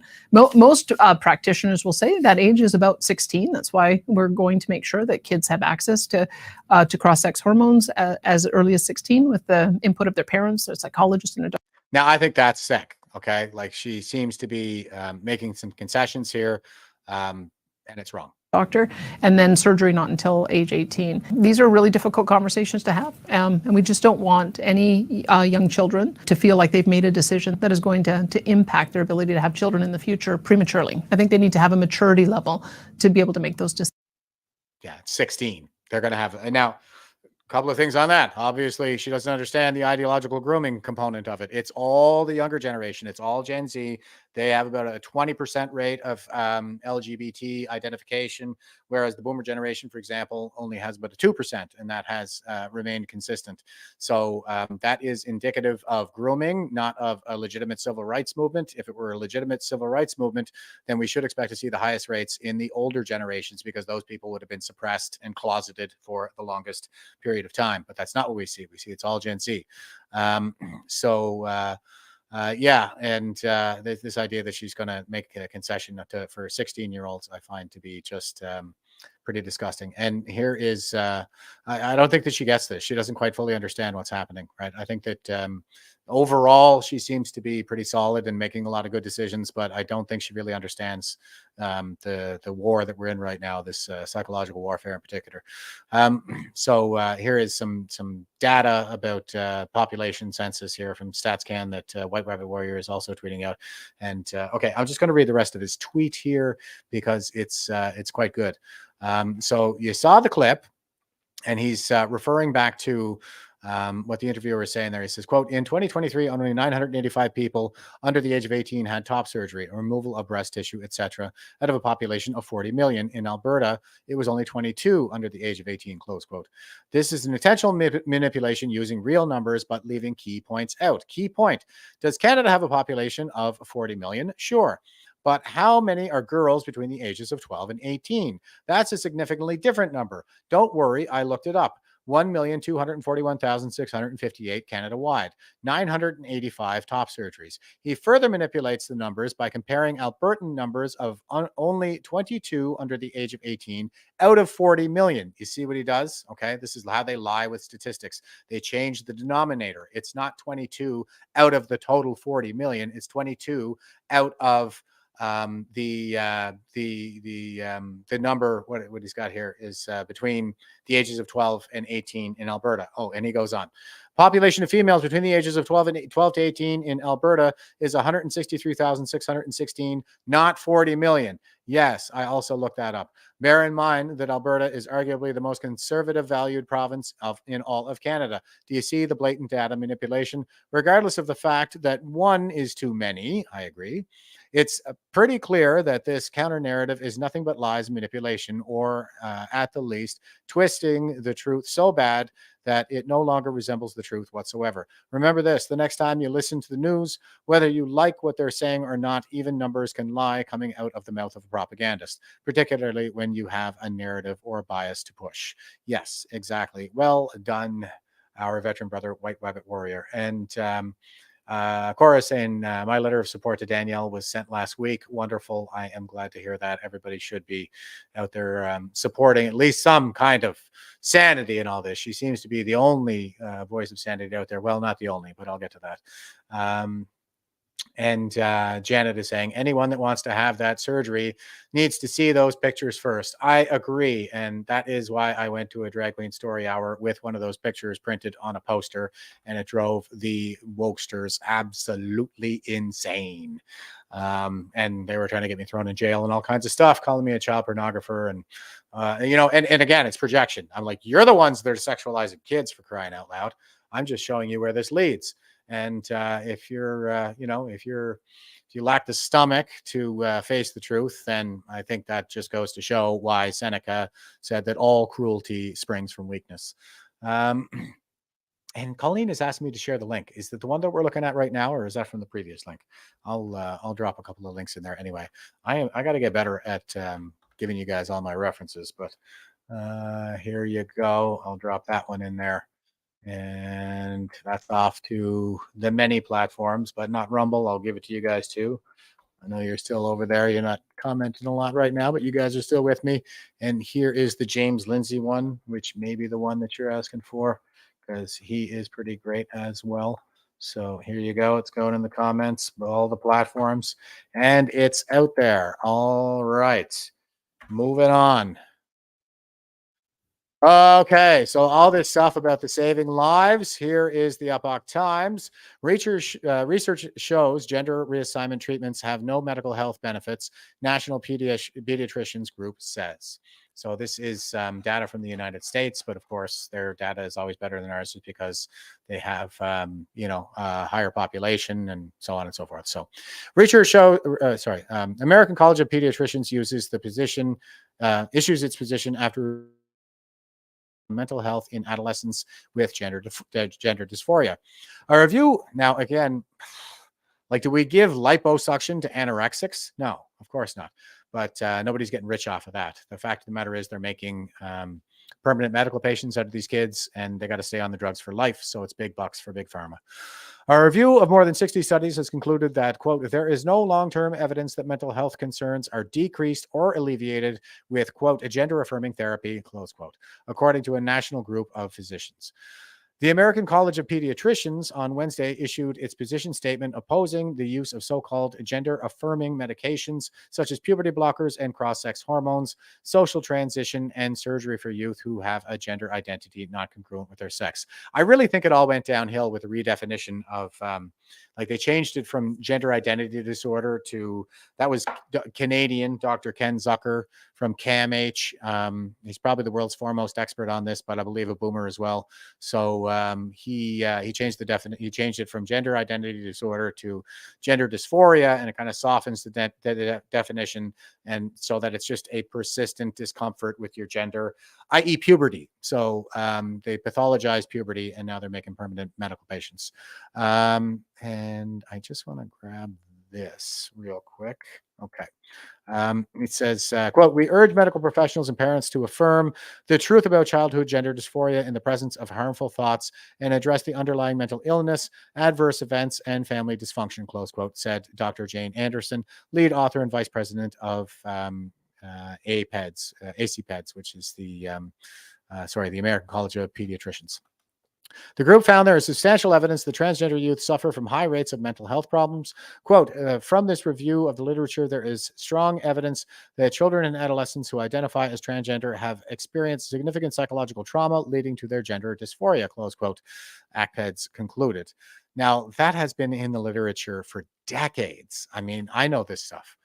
ACPED's position outlines the studies that have led a number of European countries, including Finland, Norway, and Sweden, to reverse their position and reject gender reassignment treatments in young people. And the UK did that as well. There's a huge lawsuit going against Tavistock right now. We're not doing it though, right? North America hasn't. The group, which has long opposed gender reassignment, and why is that? Probably CCP influence, I would say. The group, which has long opposed gender reassignment treatments, said it is, quote, very concerned that parents, along with healthcare and educational professionals who support the transgender transition of children and adolescents, are in fact contributing to an increased depression by appearing to validate the children that something is wrong with their body and biological sex, close quote. Yes, exactly. It's horribly abusive. Quote, the mental well-being of all adolescents is critical, both for them as individuals and for the health of the family and community, close quote, the authors wrote. Quote, therefore, the American College of Pediatricians urges parents that all healthcare professionals healthcare professionals promote and encourage prevention and treatment modalities that will assure optimal outcomes for those affected by sex, gender, identity, incongruence, along with all mental illnesses, close quote. Medical fact, ACPEDS also affirmed, quote, the medical fact that the sex of an individual is based upon biology and not upon thoughts or feelings, close quote. Duh. The so-called quote-unquote transition is not a change of sex or even a change of sexual gender identity, but rather only a change in sexual appearance or presentation. Quote, they added, they got the quotes mixed up there. Thus, transgender and transition are misleading and inaccurate terms, but are used in this document because of their unfortunate standard of use in the medical literature, close quote. Yeah, they're marketing terms. Supporters of gender reassignment treatments have argued that it saves lives by reducing suicide in youth suffering from gender dysphoria. The physician's report found that the rate of suicide attempts or completions was high among those who have received gender reassignment interventions. Quote, a study which purported to show lifetime of suicidal ideation reduced in those who received puberty blockers actually found twice as many serious suicidal attempts in participants who received the blockers than those who just wished they had received them, close quote, according to ACPEDS. Position summary fact sheet, mental health of gender incongruent youth. The decision to transition during adolescence comes with, quote, lifelong consequences, including possible sterility and loss of sexual function, close quote. And there should be support for those seeking to detransition, the report said. Yeah, no kidding. The detransitioners get absolutely ostracized and thrown under the bus by the social justice warriors and the woke mob. Look no further than Chloe Cole for that one. She's a detransitioner who had a double mastectomy and is speaking about her. And you know, it's terrible what they did to her. And also we in Canada we have Lois Cardinal out in Alberta, an Indigenous youth who transitioned to female, and you know now they have all kinds of problems, and they're seeking MAID to escape this hell that's been inflicted on them. Intensive psychotherapy recommended. Reassuring gender dysphoric children to embrace their biological sex, as well as addressing mental illness and other adverse childhood events, is recommended to avoid harmful long-term consequences of gender-affirming treatments, the authors explained. Quote, therefore, the ACPEDS cannot condone the social affirmation, medical intervention, or surgical mutilation of children and adolescents identifying as transgender or gender nonconforming, close quote, they wrote. Quote, rather intensive psychotherapy for the individual and family to determine and hopefully treat the underlying etiology of their gender incongruence should be pursued. Yeah, that has been the approach historically. It wasn't until very recently, well, during the fourth turning, I guess, that we actually started adopting the gender affirming care model. I just want to search something up for you guys, because the American College of Pediatrics, I don't want you to confuse that with the actual pediatric society that governs these things, but they are, so it says here, like, this is the Wikipedia little snippet here, and it says the American College of Pediatricians is a socially conservative advocacy group of pediatricians and their healthcare professionals in the United States, founded in 2002. The group's primary focus is on advocating against abortion rights and against rights for gay, queer, and transgender people. Okay, whatever, Wikipedia. Like, that's a progressive propaganda machine. I hope everybody understands that. And I thought this was pretty funny because this is one of the first questions on Google. It says, is the American Academy of Pediatrics credible? And what they have from the Arc Times here, the snippet says, quote, American College of Pediatricians, close quote, does indeed sound legit, but they are not the 67,000 strong doctors that make up the American Academy of Pediatrics, a reputable group that advocates for keeping children alive and healthy with vaccines, masks in schools during pandemics, and that sort of thing. Oh, clown world, everybody. Like, you cannot make this stuff up, right? You just can't. So anyway, just so you're aware, there is a distinction to be made there, but I think these are probably the good guys. And yeah, all this stuff about, saving lives that they're pushing, the politicians are pushing. Here is an article. Now, this is from February 22nd, 2011. Long-term follow-up study of transsexual persons undergoing sex reassignment surgery, cohort study in Sweden. This is the one that I always go back to. And let's just check out this one graph. And here we have any cause of death, match sex on birth. So we have the male and female in the black and gray solid lines, respectively. Those are that's the regular population if you just leave the kids alone. So here is the mortality curve.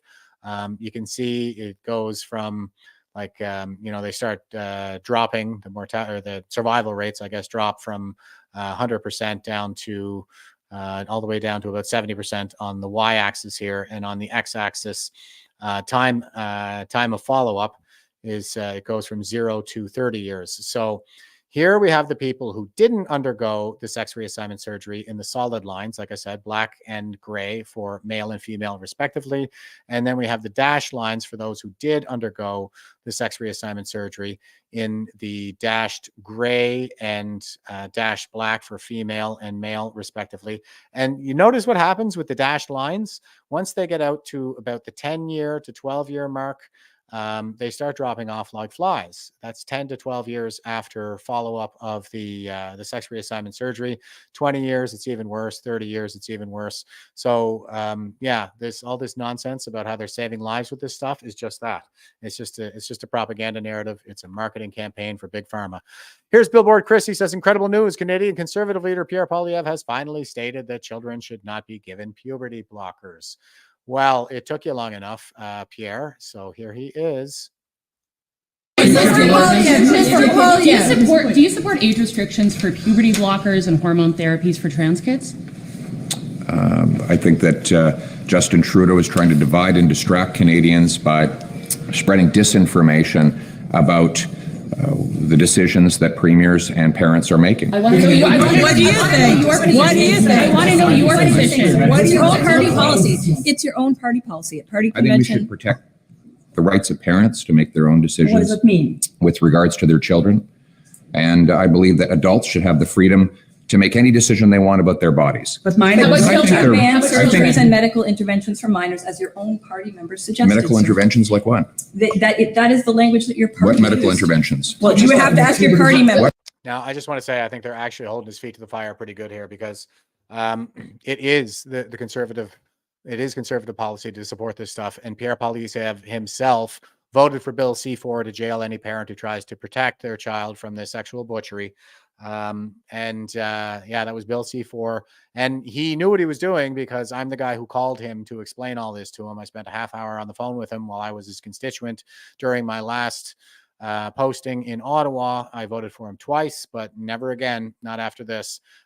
He got in bed with Big Pharma, and he voted to put people in jail for trying to protect their kids from this stuff. So they're saying this is your party platform, like you guys supported this. So, and I also asked him about this. I didn't get the recording. If you guys remember that episode where I was like, oh, those greaseball staffers of his keep going to grab your phone and your recording equipment, and they turn it off and turn down the volume and stuff like this.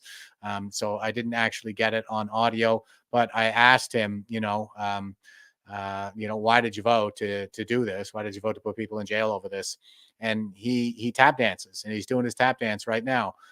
He tap danced for me. He was saying, now, is there anybody in jail for that right now? And I was like, that's not what I'm asking. I'm asking, in accordance with Bill C4, with the text of the bill, is it legal to seek psychotherapy, talk therapy for your gender dysphoric child? And it is not legal. That is what's called conversion therapy now, according to the definition under Bill C4. So I'll let him finish. Such as puberty blockers and hormone for minors? Yeah. Yes. Irreversible? You're talking about irreversible? I'd like to understand your position. No, I want to be clear. I just want to be clear. For minors. Puberty blockers for minors? Yes. Do you agree with that? Do you agree with that? I think that we should He does agree with it. He did agree with protect children and their ability to make adult decisions when they're adults.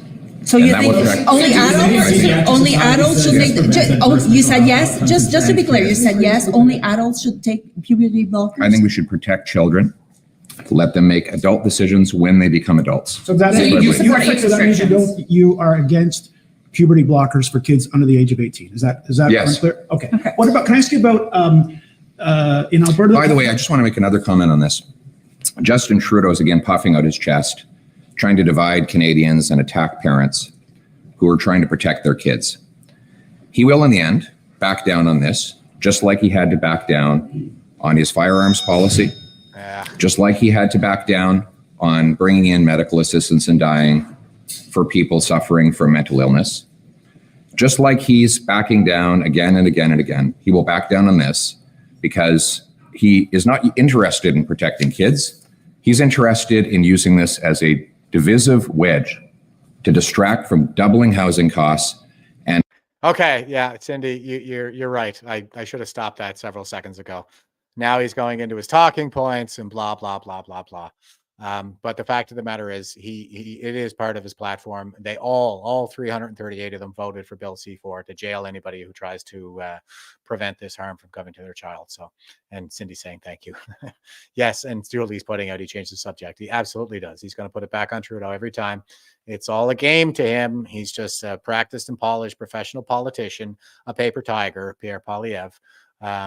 So it's all about winning for these guys. Okay, it doesn't matter what harms get inflicted in their absolutely power-driven wake, but that's what it's all about. It's just a means to power for these guys. And Pierre Poilievre is just jumping on the latest bandwagon.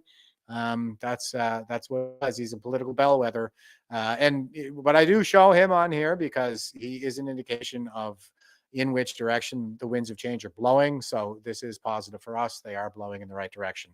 And Darlene is saying over the age of 25, not under. I agree wholeheartedly.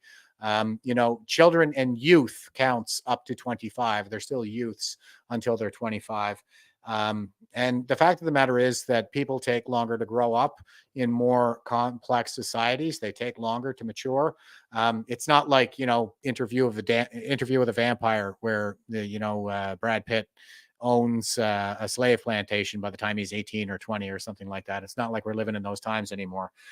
People just take a lot longer to grow up in more complex societies. So we should protect them from these life-altering decisions until after the age of 25. And they will lie with statistics on this as well. Like one of the tropes that goes around from these commie retards is, they'll show this one study that's out there that says, look, nobody regrets this thing. Nobody regrets it. And time and follow-up is something like 2 years or 5 years. It's not way out. It's not after a couple of decades of living this way. The average age at the time they transitioned the data from Canada, the average age is like 28.5, not frickin' 16, like Danielle Smith says they should start. So it's the sickest thing happening in Canada. Okay, here is the sign of hope right here. Maxime Bernier. Oh boy, after being repeatedly faced with the same simple question from journalist Pierre Poilievre, The fake conservative-in-chief could no longer avoid answering the question. He paid lip service to the idea of banning puberty blockers for children. But remember that he voted with the Liberals on Bill C-4, which promotes the transition of children and criminalizes parents who want to help their kids accept their bodies. And now he says he's against the puberty blockers, which are the first medical step for transitioning. What is his true position? He has said nothing in the last 5 years to protect children from this kind of mutilations. And I do want to point out that my read of the statistics is that once they go on the blockers, once they start on the hormone therapies, they don't go back. They always go all the way to surgery. This should be an obvious position for any conservative. Will he walk the talk and introduce legislation to amend the criminal code to prohibit the use of puberty blockers for minors? No, we cannot trust these fake conservatives on any issue. For Pierre, it's all about polls and empty slogans, and if the polls change, he will change his position. He has no convictions.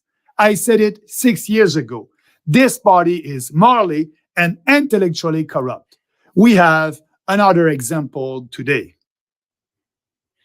Yeah, I think we do. And Colleen is saying, still on the fence, my friend. I think that's with respect to PPC. And full disclosure, I am a card-carrying PPC member and a candidate, actually, for the next election. So that's where my biases lie, but they're there for a reason. It's about principles, not politics. It's really down to just basic principles at this point. It's unbelievable what's going on. And I also wanted to point out that puberty blockers is another marketing term that they use. It's Lupron that they give them, and that's a cancer drug that just happens to have the side effect of stalling puberty.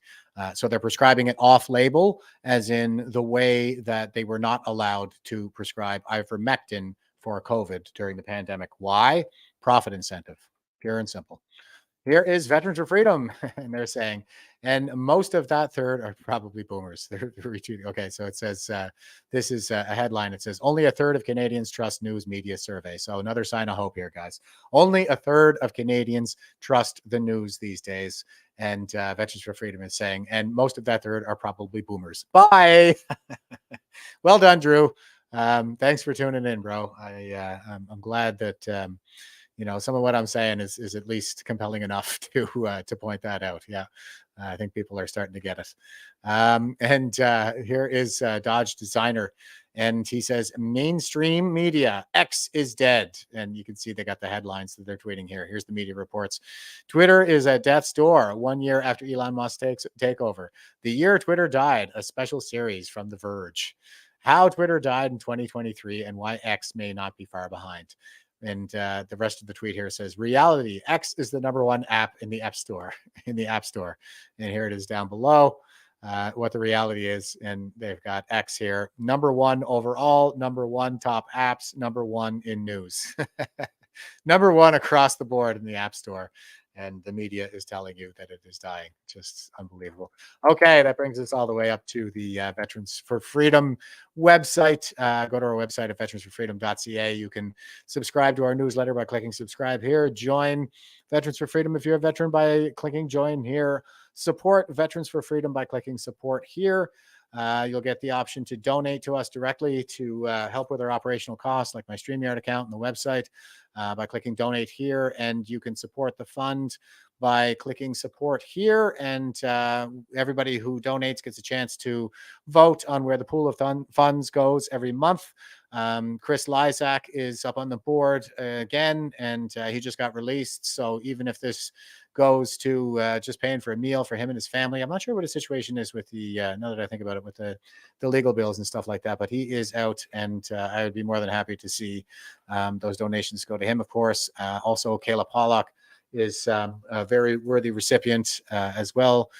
We're trying to cover the cost for her to do a full video coverage of her story of becoming a quadriplegic after taking the COVID-19 vaccine. Just horrible. And Lisa Robinson is the Heartless Pickering city councillor who is being persecuted by her city council for standing up for her constituents, and she's been sanctioned 90 days wages, and she's a single mother, so that is extra painful for her. 3 days left to vote for everybody, guys. So get over there and cast your vote. Give your donation if you haven't already. I'm a subscriber, obviously, every month. So, and the Veterans Association Food Bank, you'll have 10%. You'll have the option to give 10% of your donation this month to the Veterans Association Food Bank. So all kinds of worthy causes up there. You can subscribe for a monthly donation by clicking one of the buttons here and signing up your credit card. If you don't want to use your credit card, please send your e-transfer to fund@veteransforfreedom.ca. That's fund@veterans4freedom.ca, preferably with the auto deposit enabled. But if you're not able to do that, please use the password fund for freedom. That's all caps fund, number 4, all caps freedom, and we'll make sure that that gets off to one of these worthy causes. All right, that brings us all the way back to my boy Marcus. What stands in the way becomes the way. Yeah, so you've got that challenge, you've got that boulder blocking your path, you just go right through it. Well, might not be the case for boulder, but you go over it, whatever. It's a challenge.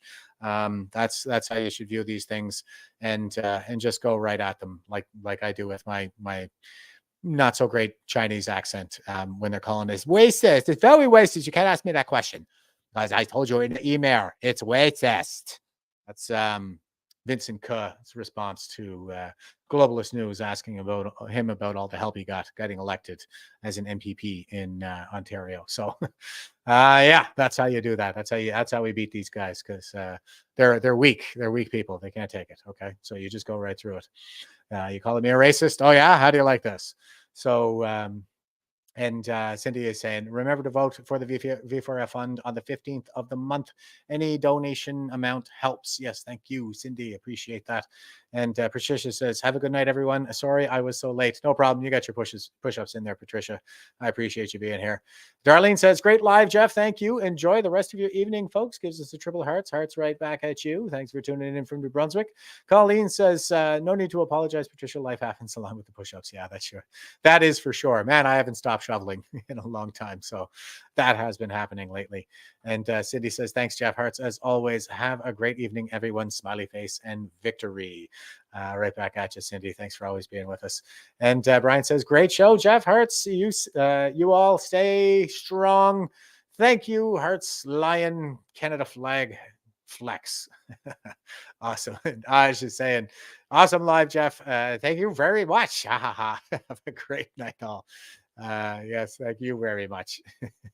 And colleagues say, thanks, Jeff. Another not surprising, excellent show. Take care, everyone. Well, thank you, because Dacey kind of bailed on me at the last minute, so I kind of pulled it all together in about an hour. But you know, I'm just always saving stuff as I go through my own social media and track everything that's going on. So, and Cora is asking, thanks again, Jeff. Are you on at the same new time tomorrow? I'm back to the noon Eastern time tomorrow, and I have Paul Westhaver lined up for that.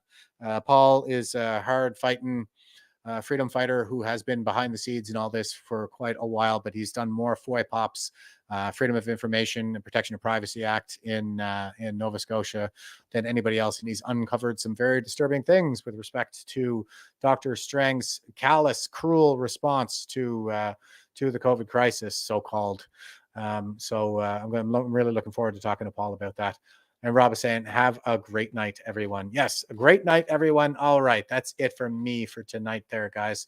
Thanks for tuning in. I appreciate you all. RJ Sawyer over on Rumble. I don't want to forget you guys about it on Rumble. Everybody should be on Rumble, really, anyway. But RJ is saying, thanks, Jeff. Good show. Thanks, brother. Thanks for being with me. And Pie Master was saying about PP. Anyone notice he looks like a train wreck?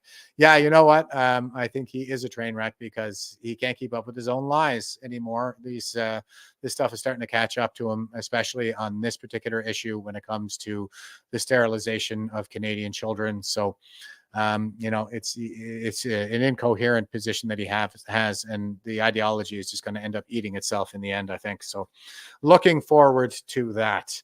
But as somebody pointed out there earlier, anybody is better than Trudeau. So, I'll take whatever I can get. And real progress is incremental. I understand that. All right. So, like I said, that's it for me for tonight, guys. Till next time, stay frosty and stay safe out there. Won't you help to sing these songs of freedom? It's all I ever have. Redemption songs.